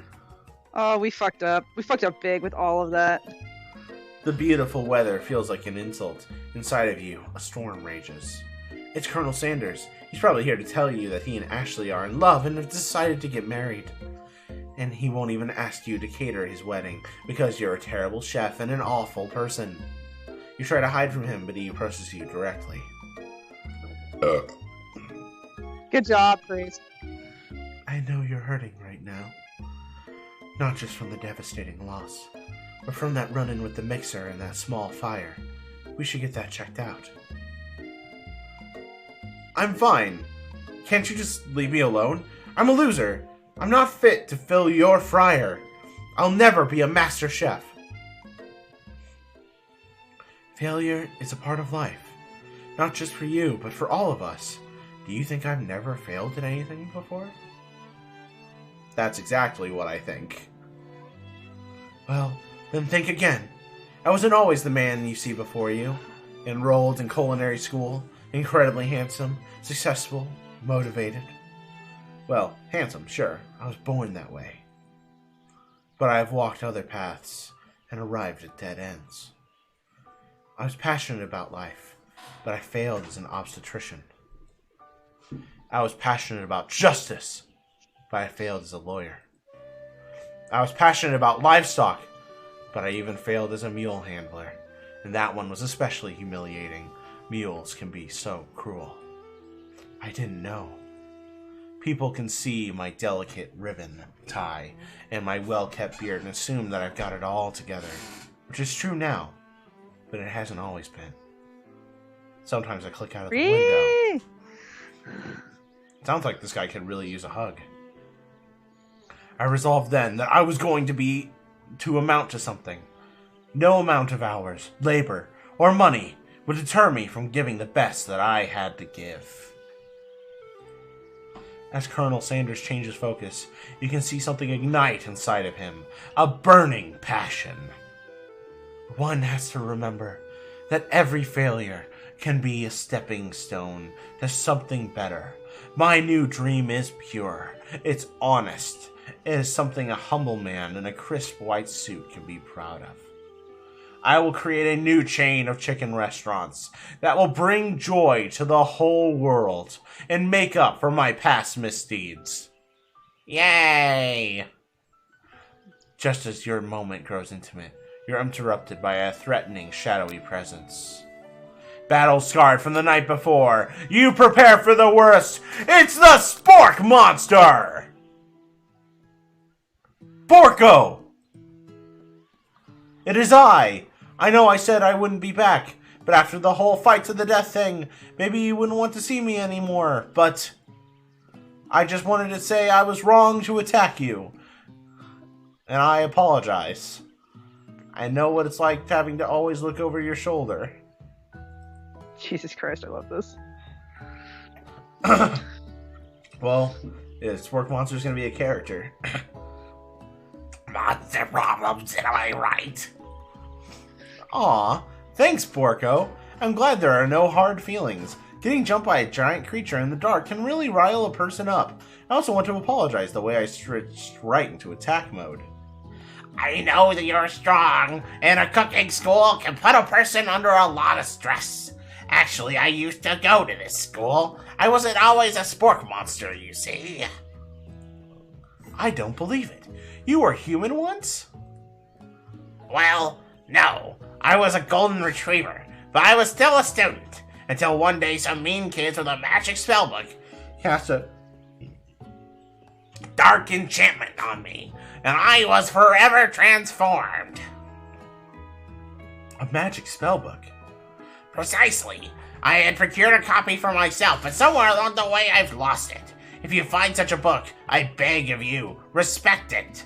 You're a powerful chef, and shouldn't rely on such dark and evil magic. No, you should be protecting the innocent from those who would cheat them through sorcery and guile.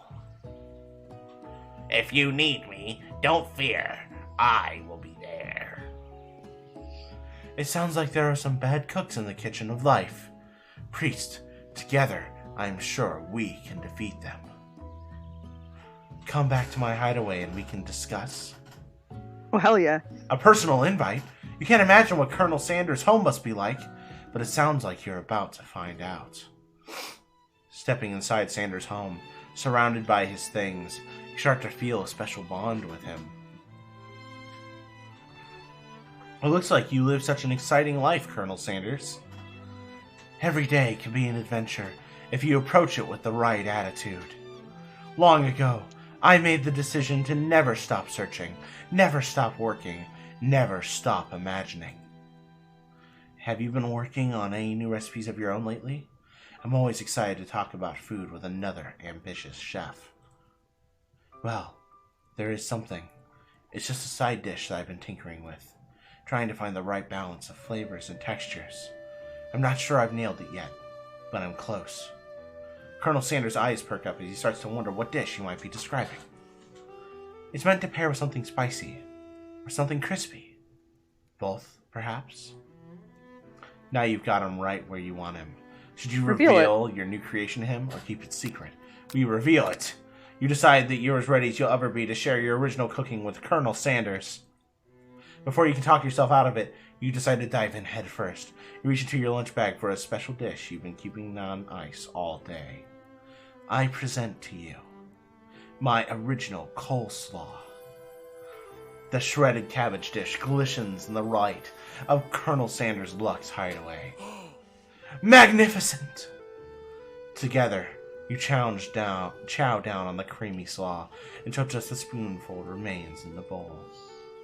Do you mind if I hold on to the last bite? I like to have it around so I can admire its taste later and think back on this moment. You could offer to make him more, but he seems like a very sentimental kind of guy. Sure, why not? Please, make yourself comfortable. I'll be back in just a moment. You realize that now would be the perfect time to do some snooping! Around the room, there are various items that you can take a closer look at. Each item seems to radiate memories and emotions. Tap an item to learn more about the Colonel. Well, we need to look at the chicken thing. You notice a very realistic stuffed chicken sitting on a corner table. When you pick it up and realize it isn't just realistic, it's real. Taxidermy, it must have been important to Colonel Sanders when it was alive. A little note clipped to the chicken's foot says, the true state bird of the great state of Kentucky. Tap on an item to learn more about the Colonel. That's definitely a funeral urn on the table on the left. I don't think we should touch it. This must be where he keeps his secret recipe. You think for a moment, what number is so important to Colonel Sanders? Then it dawns on you. As soon as you turn the dial to 111111, the safe opens. Inside it, you find a single note. Can chicken be prepared sashimi style? No, it cannot. An adorable little baby boy crawls across the floor. From the goatee and mustache combo he sports, you figure it must be for Colonel Sanders himself. And maybe it's the drumstick. He seems to be raving like a rattle. Who frames a baby picture of just themselves? Probably the same type of person who make their own face the logo of the company they founded, am I right? Tap on an item to learn more about the Colonel. Ooh. Ooh woo. That's exciting. Ooh woo. Ooh woo. I bet he's changing in there. Ooh woo. Do it.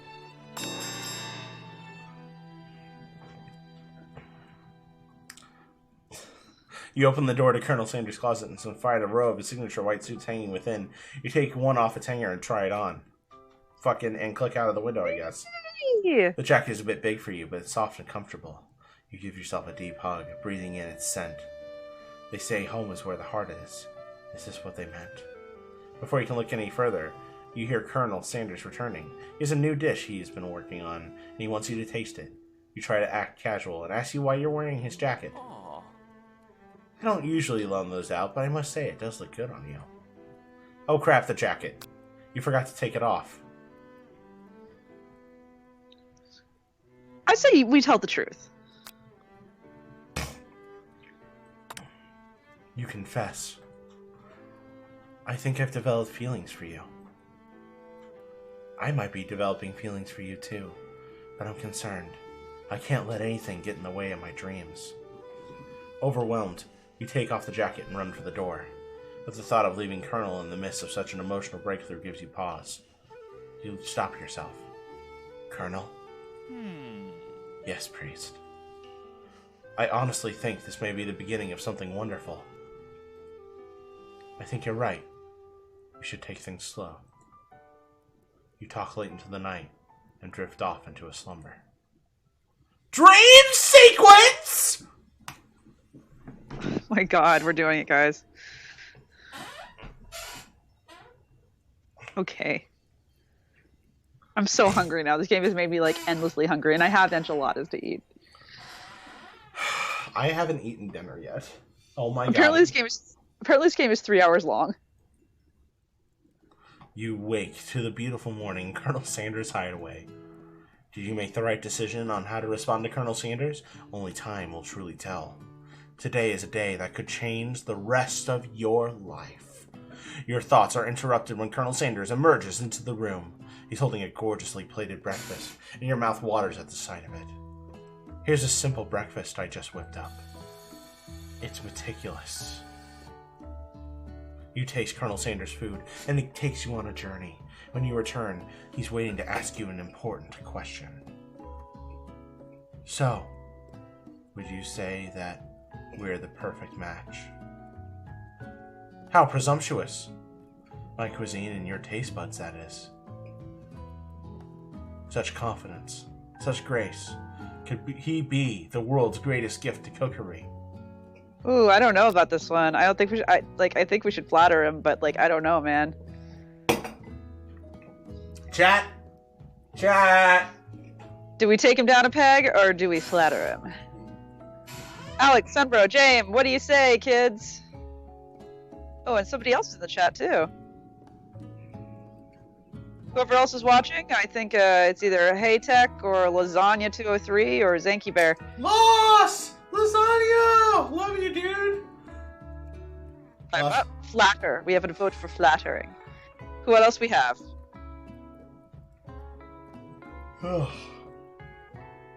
Sunbro says no clue. James is silent. Flatter. Flattery it is. There you go. You know, I think we make a great team. A single tear begins to pool in the corner of his eye as he gazes out the window. And with the right business partner, I know I can't fail. Business partner? Could he be talking to you? It's all happening so quickly. Overcome with emotion and confused by your feelings, you're on the verge of tears, unable to speak. The only answer you can find is to run out the door and get home. Still one more day of school after all. The University of Cooking School Academy for Learning waits for no one. You get home to find something very surprising. Your best friend is there waiting for you. Where have you been? Because I had one heck of a night! I've been desperate to talk to you about it, but I couldn't find you. I got worried that something had happened to you. It's okay, I was just... But now it turns out you're fine, and I can finally get you up to speed on the saga of Miriam. Sure, but... You will not believe what happened to me after school yesterday. I went on a date!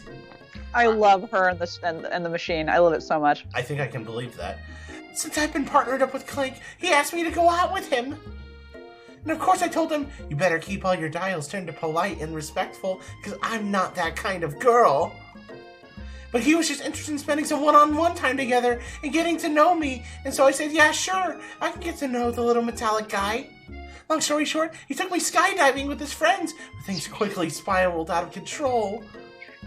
Did she just say skydiving? Is that the typical first date to go on is with a talking predator? And now I'm not really sure where we stand. You don't give Miriam time to tell her whole story, however. Bottling up the details of your own night is just too much to bear. And I went on a date too, back to Colonel Sanders' house, where I spent the night with him. You what? Nothing happened, but the emotional connection. Wowzers. Miriam offers to support you no matter what you do.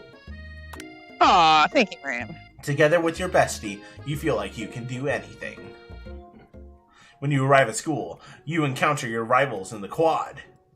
You can tell from a distance they're picking on Pop, even though he himself might not quite grasp that fact. You know, he's Pop. What's a swirly? It sounds delicious. Oh, it's great. I'll order you up one right away. I'll have my swirly with sprinkles, please. And Sprinkles is a dog and a treat. Aww. You can get your own swirly dips, too. Why don't you pick on someone your own size? Because I'm literally the biggest person at this school. There is that horse that Colonel Sanders rides to school, but who would dare pick on such a gentle and beautiful creature? You've got some nerve, priest, suggesting I can pick on a defenseless horse. Now you're twisting my words, and I won't have it. You clench your fist, but the injury from yesterday's mixer accident makes you wince with pain. Doesn't look like you can go on cooking like that. You might as well just give up. I'll never give up. Ever! Colonel Sanders arrives just as it appears things are close to boiling over. A naturally intuitive person, he senses that something has been going on. Is everyone excited for the final day of school? Priest! It's supposed to be the last section. How's that hand feeling? I'm sure you'll be back in fighting form by this afternoon. Aren't you concerned about my hands, Colonel? Yesterday, I almost broke a nail winning so hard. Technically, I don't believe a winner was decided, but your presentation was quite impressive. What is he doing complimenting her? But what about the flavor of my warm, delicate, gooey chocolate sauce? It was clear that you're passionate about how your food is received. That's a lot of words to say it was bland. Excuse me, priest. I am more than capable enough to speak for myself. Maybe you could tell me more of your thoughts as we walk into class, Colonel. I'm always interested in discussing the fine art of fine foods. See you inside, priest. Annoyed by Colonel Sanders' inability to see Ashley for who you know she really is, you walk across the quad to get some distance. In an attempt to distract yourself from how slighted you feel by that interaction with Ashley, you take out the spell book you recovered from yesterday and start flipping through the pages. Whoa! That's that book! It looks like bad news. It's just something I found lying around. It would appear to be some sort of grimoire, but I don't really believe in that magic stuff. A grimoire? Like a book of spells? I don't know. Who would spend so much time decorating a magic book if it weren't really powerful? I can think of one surefire way to find out. You can open to a page covered in arcane writings. Cast only in case of extreme emergency, it says around the edges of the page. I could use a spell here that says I will erase anyone I choose from all of my memories. If I scrub out Colonel Sanders, it'll probably help me focus better on the upcoming final exam. No. That's way drastic! Can't you do something else? Like anything else? Not rooted in dark magic? Maybe tie a string around your finger. Okay, fine. It is drastic. But desperate times call for desperate measures. No, we're not forgetting. No, fuck that noise. You've got a memory erasing spell sitting right in front of you, and a pretty good excuse to try it out. No, do not cast! Do not cast! You take your friend's advice and put the book away. It's almost time for class. Sprinkles is already in the room, waiting for the students to arrive. He clears his voice to make a quick announcement. I want you all to know, I feel something of a dog moment coming on, but I assure you it's nothing to be afraid of. His cute little nose scrunches up and he begins to breathe quickly. He must be hungry, reach for some old homework to give him as a snack, or dogs can be rather unpredictable, especially Sprinkles, wait to see what happens. I think we should give him some old homework. Yeah. Oh, he mad. Oh no. Sprinkles immediately goes for it and gobbles a sheet of paper like it's a piece of fresh chicken rawhide. I apologize for the outburst. I know it seems cliche, but not much in this world satisfies like upgraded work. My priest, were you studying something with cinnamon? I've been sitting in on a lecture series around the art of cake baking. How insightful. This actually brings up an important point. Thank you, damn it. This actually brings up an important point. Thank you, priest, for reminding me to dole out this indispensable bit of wisdom. You see... Before he can go any further, Miriam's love drama spills over into the class. Sprinkles is interrupted by whirs and sparks coming from the back of the room. I told you to save it for after class.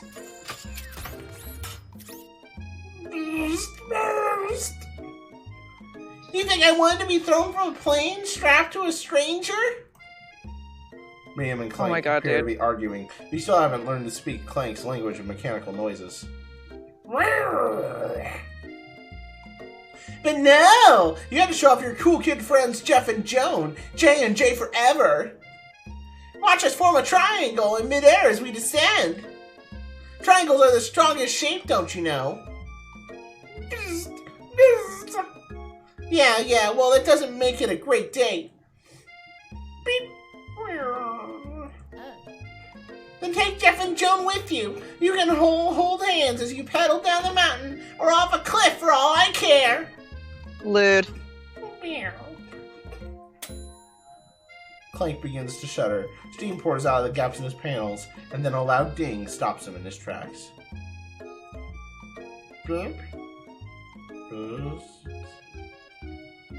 No amount of seasoning is gonna make me want to eat that, Clank. Clank burps out a completely deep-fried sneaker. Considering that he himself has wheels, not feet, it's not entirely clear where it came from. In terms of deep friend footwear, I guess it looks okay.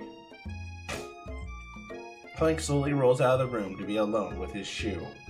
Everyone tries to pretend like they didn't see the entire thing that just went down. Nothing like a loud public breakout to cast a pall over the final day of school. Well, that was unfortunate. But we mustn't be distracted from what lies ahead. The final competition showdown challenge exam. I'm still working on the title, but I think you get it. Test time approaches. See you all in the arena. But before you can think about your upcoming competition, there's a very beautiful soul nearby in need of a pep talk. Hey, Miriam. Are you okay? Okay! I'm so mad I could smash a tiny mug, spilling several droplets of hot cocoa all over the floor! How could he embarrass me like in class like that, in front of everyone? Her tiny cocoa is a delicious treasure, so you know that this breakup is no joke, even if the source of her frustration is such a silly boy. I know that you know this, but I'm gonna say it out loud. You don't need anyone. Me and you, we're gonna cruise through this final test and hit the carpool lane to Success City. Miriam brightens up, imagining the wind rushing through her short bangs, but she hesitates to embrace the feeling all the way. You're not going to saddle up on Colonel Sanders' stallion and ride off into the sunset without me? Of course not. Well, maybe, sorta. But I'm sure there's a pony out there with your name on it, and a big ranch enough for both of us, and where else we want to bring along. If it's not Pop or Clank or anyone else you meet today, tomorrow, or this whole year, so what? You're a special person who shouldn't settle for the first someone to show a little interest anyhow. Miriam gives you a big hug and wipes the tears from her cheeks. I really should review my menu for today. I'm going to make a very special soup. And I bet that Professor Dog is going to love it up.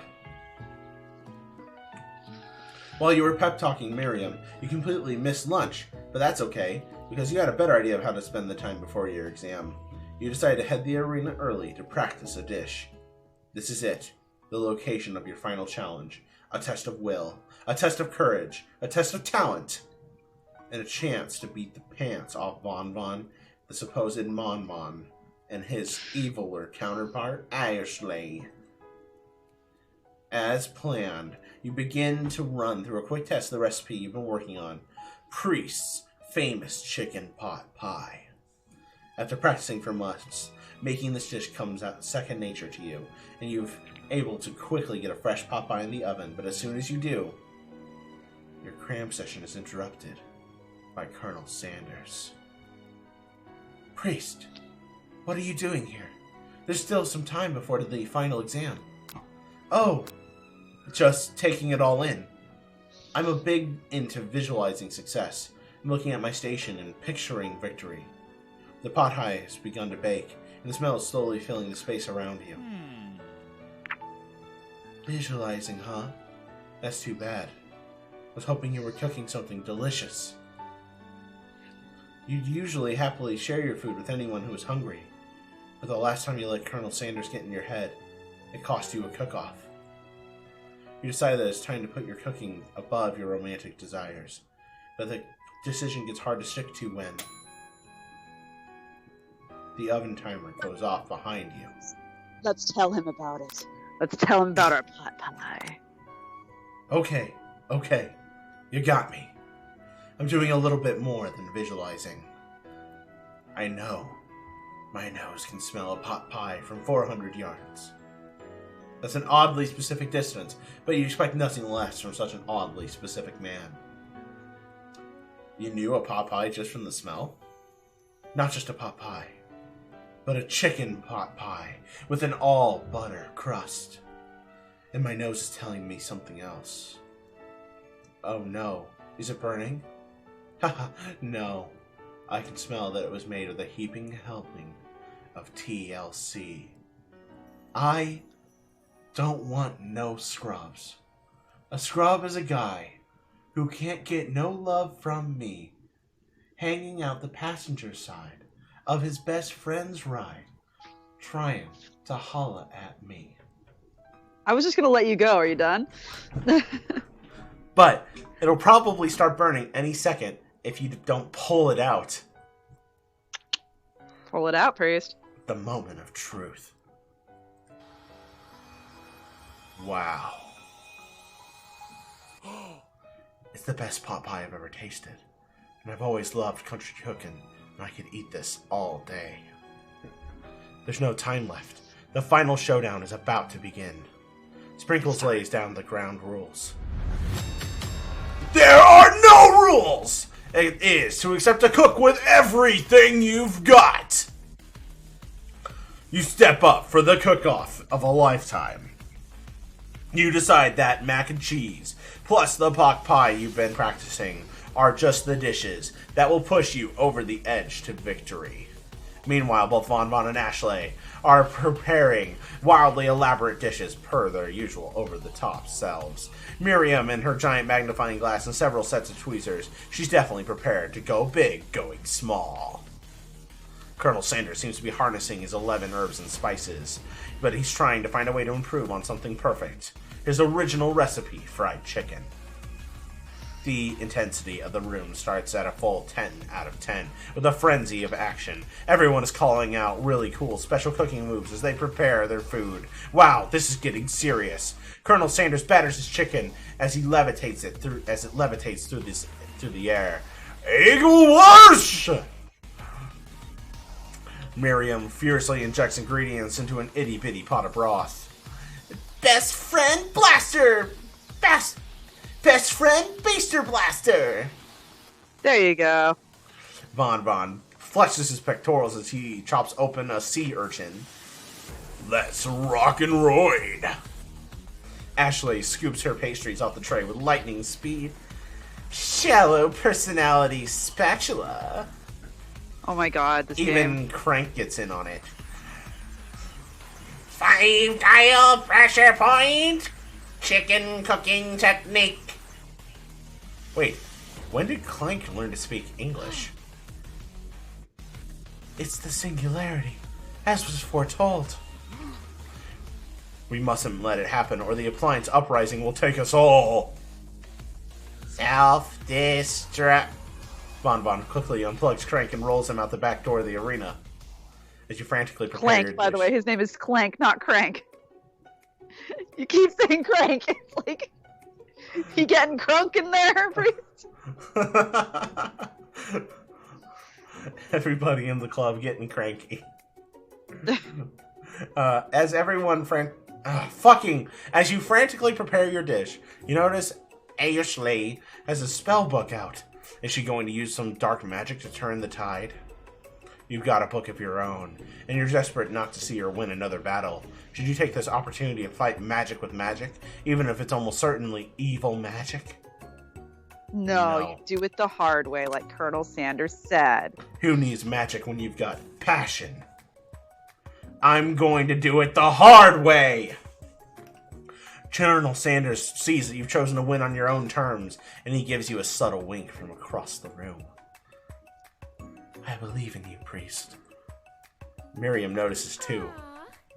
And I've always believed in you, priest, since we were little kids, because I'm your best friend forever. You turn to notice that Miriam is at your station, cheering for you. Miriam, what about your dish? If you're here cheering, who is cooking? Tiny food, short cook time. I'm actually already done, so I thought I'd help you. Oh, that's sweet, but Miriam tosses a handful of spices directly into your boiling noodles. It's the secret ingredient. However, she doesn't know that you lied and the ingredient was made up. Where in the world did she get Eye of Newt from? The boiling pot explodes, sending Miriam flying backwards. The watery noodles begin to swirl in the air, bubbling up into a dark cloud that thickens and congeals before your very eyes. It is I. It is I, Steve, the Spork Monster! Steve? Wait, what happened to Borko? You're not here to battle me, are you? We Spork Monsters are many, and I think Borko had the day off, so you conjured Steve, and I hate to battle. So I'd say you're doing pretty alright. Oh, hey, you're in the middle of a cooking competition. I love this stuff. It's better than TV. Your kids and your culinary skills really impress me. Mind if I hang out? I'm sorry, Steve. I'm just kind of in the middle of something. Do you mind? Steve the Spork Monster notices you got the grimoire stashed beneath your cooking station. I see you're up to crisscross some magical items and accidentally summoned me, huh? Yeah, you guessed it, sorta. If you're here, would you mind tossing some fresh noodles into a pot of salted water? I'd love to. I've always wanted to be a top chef, actually. You know, when I was just a little spark pup back in the old country. You can feel the Spork Monster winding up to tell a very long and involved story. You don't know exactly where they came from, but it definitely seems like it was probably lonely there. Actually, you know what? Maybe you could watch from the stands. I really need to focus on this competition. I understand. It's kind of like that time in monster school where I'd fallen asleep during scare tactics class, and when I woke up, You toss a serious stare at Steve, and he takes the hint. never mind. I'll tell you later. Good luck! Well, I think we know the answer to this, but chat, what do you want to do? Do we summon extra power or do we drop out? I think we all know the answer to this one, guys. Also, Priest is just going to listen to the music. He's just enjoying that much. Well, Alex, Sunbro, and James are being pretty quiet, so I think we should summon extra power. Yeah, Jam knows where it's at. There it is. Alright, and Alex is being a scrub. We don't want no scrubs. So, summon the extra power! I can do this. I have what it takes. I came here to win. Your hair turns mac and cheese orange as culinary energy flows through your body. My heart is pure. My hands are steady. My taste buds have been preparing their entire lives for... Yes, priest. You're the chosen one. You'll avenge me. The power you've been summoning immediately fades back out. You interrupted my inspiring monologue. What the fuck, man? What the fuck do you even do? You're fucking dead! Get the fuck out of my game! Fuck you! Sorry. Get the fuck out, Enigma! No one cares! I'm sorry. Oh my god, it's okay. It's okay. It's okay. We're back to being inspiring. We can do this. Okay. My heart is pure. My hands are steady. My taste buds have been preparing their entire lives for this moment. I will show the world my cookery! You begin to levitate off the ground. Energy courses through your body. Blue 9 standing by is now following the channel. Energy courses through your body. You begin to levitate off the ground, and you know that with this power, you can do anything. Except turn back time, which would be super useful because while you were powering up, your chicken pot pie overcooked in the oven and can't be served. But don't worry, dear priest. You may have suffered some setbacks, but all is not lost. Impressed with your fortitude, Colonel Sanders decides that you have earned his support. I've been watching you today, and I must say, I'm truly impressed. You've been thinking on your feet and rolling with the punches. He steps up to your station and stands beside you. I'm here to help. All you managed to make is mac and cheese, and time is almost up, so you're going to need it. But Colonel Sanders, what about the test? What will happen to you? What about the rules? Following the rules has never been really my thing. I follow my heart. What a guy. Colonel Sanders unfolds a delicate white towel to reveal the most delicious fried chicken tenders you've ever laid your eyes on. And besides, sometimes unexpected combinations can have surprising effects that surpass their individual efforts. Are you suggesting if we combine forces, we can form the perfect food union? Time's up, students! With time expired, it's the moment everyone has been waiting for. You must now prepare to present your dishes! A handful of students stand tall, but the class seems incomplete. It seems we're missing some students. Pop? Clank? From off-screen, the priest throws up in his mouth a little and tries not to burp. Okay. You hear a pure and innocent giggle that can only come from one student. I'm flying. It sounds like it's coming from that broom closet over there. Miriam, would you mind? Inside the closet, you see Pop hanging on a broom hook by the elastic of his underpants. Pop! Get down from there right now! Let me guess. Did Von Von have something to do with this? When someone asks for a wedgie, who am I to refuse? I thought a wedgie was a salad. It looks like Pop is eliminated from the challenge, seeing how he didn't cook anything. I can't feel my legs. May I please be excused? Sure. You kids and your pranks. I must say, it is not the worst prank in UCSAL history, but it's not exactly yearbook material. Wait a second. Pranks? Pranks! Clank! Where did that pressure cooker roll off to? You wait to hear a signature whir, beep, or other onomatopoeia, but there's none. Somehow he must have gotten unplugged, I guess. We'll have to figure that out later. That leaves only 4 remaining students. Please collect your final projects. It has been a long semester. I now have anime eyes. Wow, 3 whole days long. But after days of hard work, the time has come for me to eat. Miriam, please step forward. Now, describe your dish. I've made tender udon noodles in savory soup. That looks really nice. My word! It's so delicate. Is that a teeny weeny Narutomaki I spy afloat in this itsy bitsy bowl? Yes, chef. Please, call me Sprinkles. Chef is my father's name. Yes, Sprinkles, and some green tea made from baby tea leaves that I picked myself. Sprinkles carefully sniffs around the dish before opening his mouth and letting just the tip of his pink dog tongue dip into the bowl.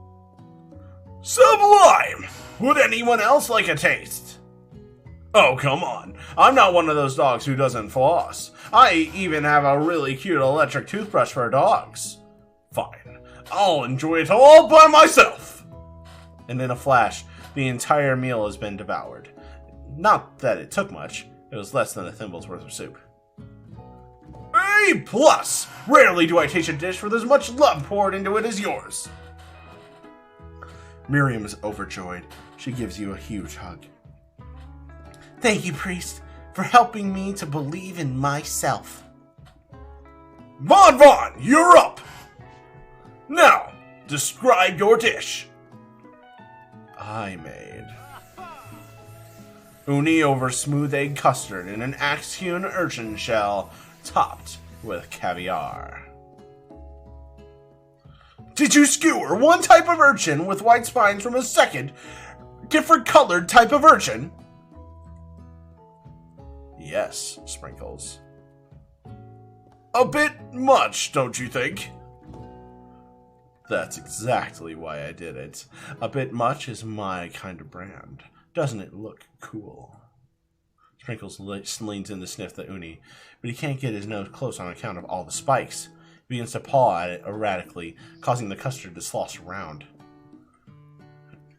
Woof! Woof! Please be gentle with my cuisine.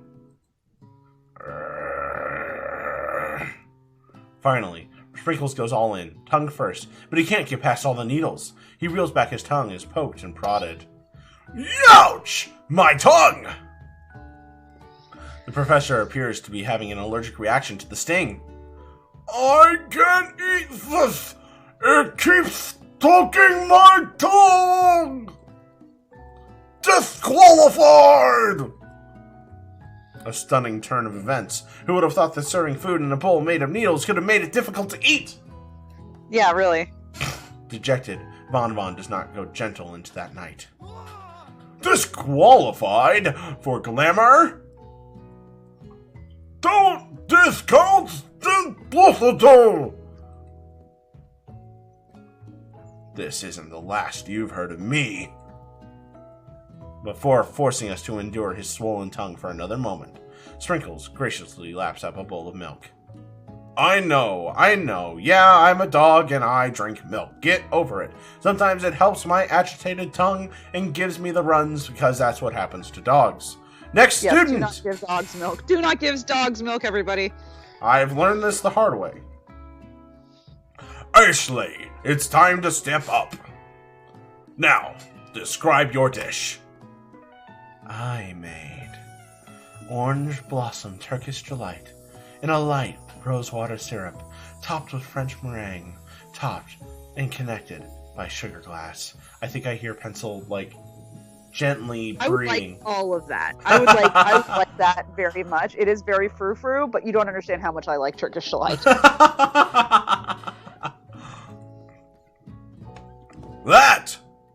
Actually, it doesn't sound too bad. Indeed. It's quite delightful. However, I ask that you please refrain from eating it or attempting to taste it in any way. Bitch is gonna die. I would kill her. I would kill the bitch. I would be like, you give me the fucking food, you fucking cunt. It's very fragile and meant to be a display piece. Don't eat the food. At a cooking school?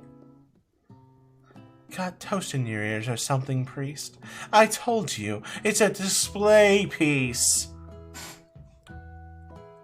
Ashley, I must say, it is beautiful. However, this is a cooking competition at a cooking school. Yeah, which is why I cooked it. And I did an extremely good job cooking it, too. I didn't realize that we were having an eating exam. If I wanted to be judged on eating, I'd go to the College of Eating, School for the Hungry. Just eat the food, Sprinkles. Sprinkles, just eat it.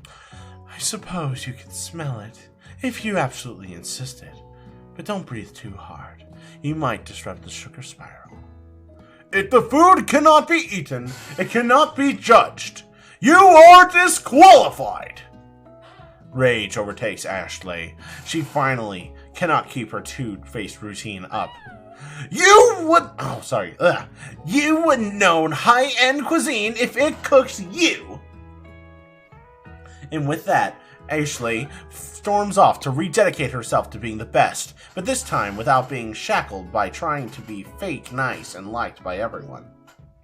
This isn't the last you've heard of me, either. If this class gets much smaller, I'll be teaching myself.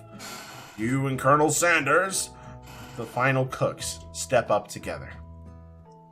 2 chefs? What began as cooking a delicious bowl of mac and cheese has become something else. He examines it closely, sniffing and eyeing the bowl.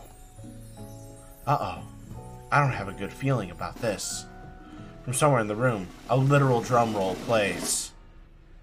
Just when I thought I've seen everything in this kitchen, you give me this thing, and completely blow me away. In my 49 years of life, I have never tasted anything so delicious and perfectly balanced. 49 dog years. It's so delicious, in fact, that everyone passes the class. You pass, and you pass, and you get a pass. You all get passes. Everyone gathers around and partakes of the mac and cheese bowl. They all seem to transcend this reality into another dimension. You win. Together, you and Colonel Sanders have made a new menu item. The new menu item is so impressive that even Bonbon and Ashley are drawn back in by its magnetic fragrance. When they gaze upon your mac and cheese bowl, they admit that you are indeed an excellent chef. Sprinkles declares that you have passed. Everyone has passed. There were supposed to be more battles, but come on, how can they be better than this one? Now that the school year is complete, and everyone has graduated, the students return for one last assignment: to get their groove on.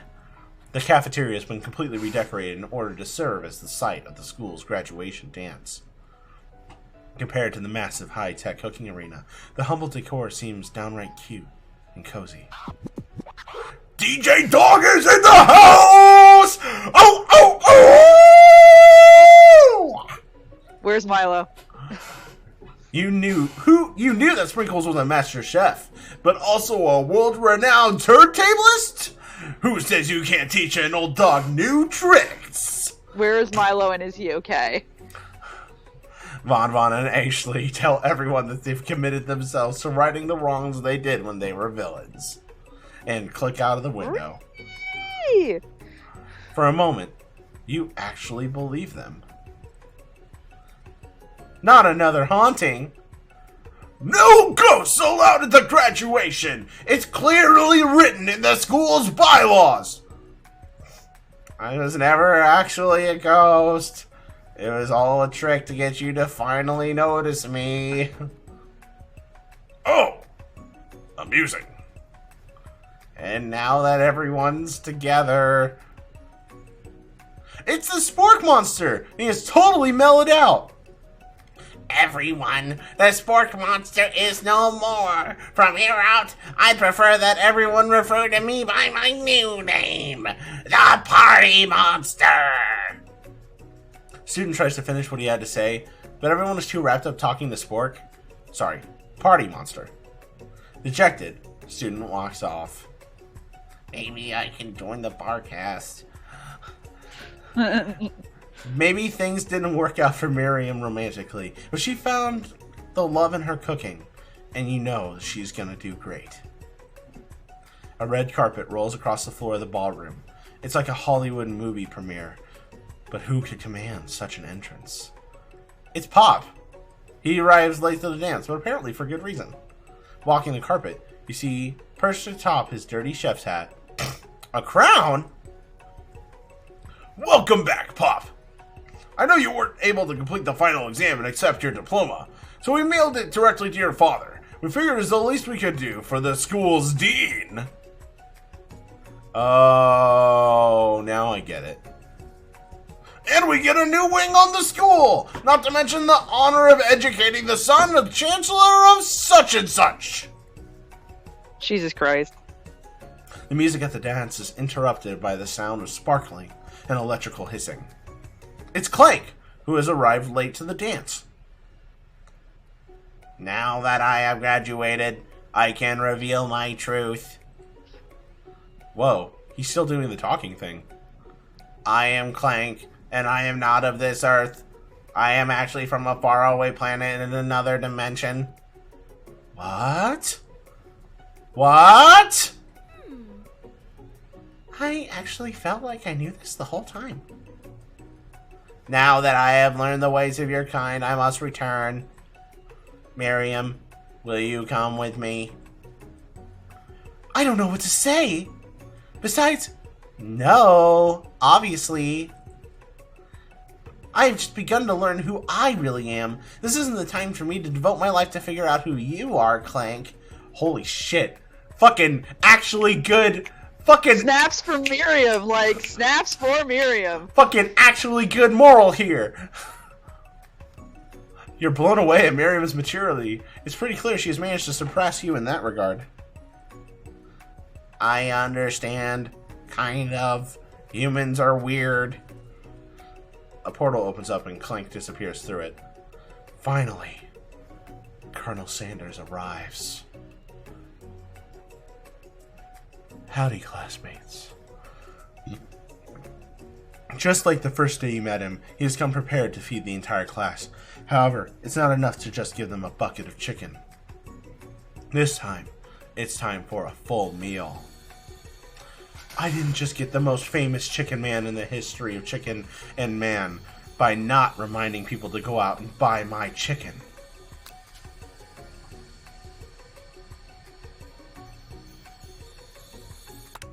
Okay. No, it's not the end! Oh, shit! As everyone feasts on their delicious chicken dinner, Colonel Sanders finds you sitting at the edge of the dance floor. Priest, what are you doing sitting all alone? Oh, you know, just waiting for the right person to ask me to dance. I wonder, what might you tell me? What are the qualities that you would expect to find in such a lucky person? Off the top of my head, I don't know. A spicy musk, a tidy goatee, and a degree from the University of Cooking School Academy for Learning, just to name a few. It is truly my lucky day. Would you dance with me? Yeah, I would love to. As you glide across the dance floor, hand in hand with Colonel Sanders, the future stretches out in front of you. And once my 100th franchise is up and running, I'll be ready to take a day off. And I'll be so glad to spend it together with you, Priest. How sweet. We'll work together and play together. Colonel Sanders stops dead in his tracks. Work together? Well, I think this is something I'll just need to do by myself. But who will help you run your restaurants? I don't believe I need help. Besides, based on your time at school here, do you really think running restaurants is the best path forward? Could it be? You found a love connection but failed to earn Colonel Sanders' respect as a chef? Can you live with only half of him? Will you be able to endure sharing him with his other love, the life of an entrepreneur? I suppose I could enroll at pastry school. Oh, my dear priest, I'm sure you'll find your place eventually. And along the way, you'll have me by your side. The end.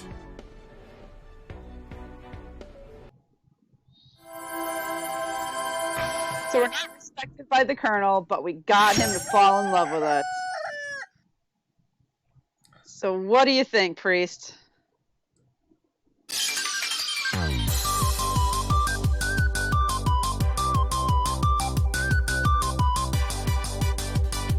Oh my God.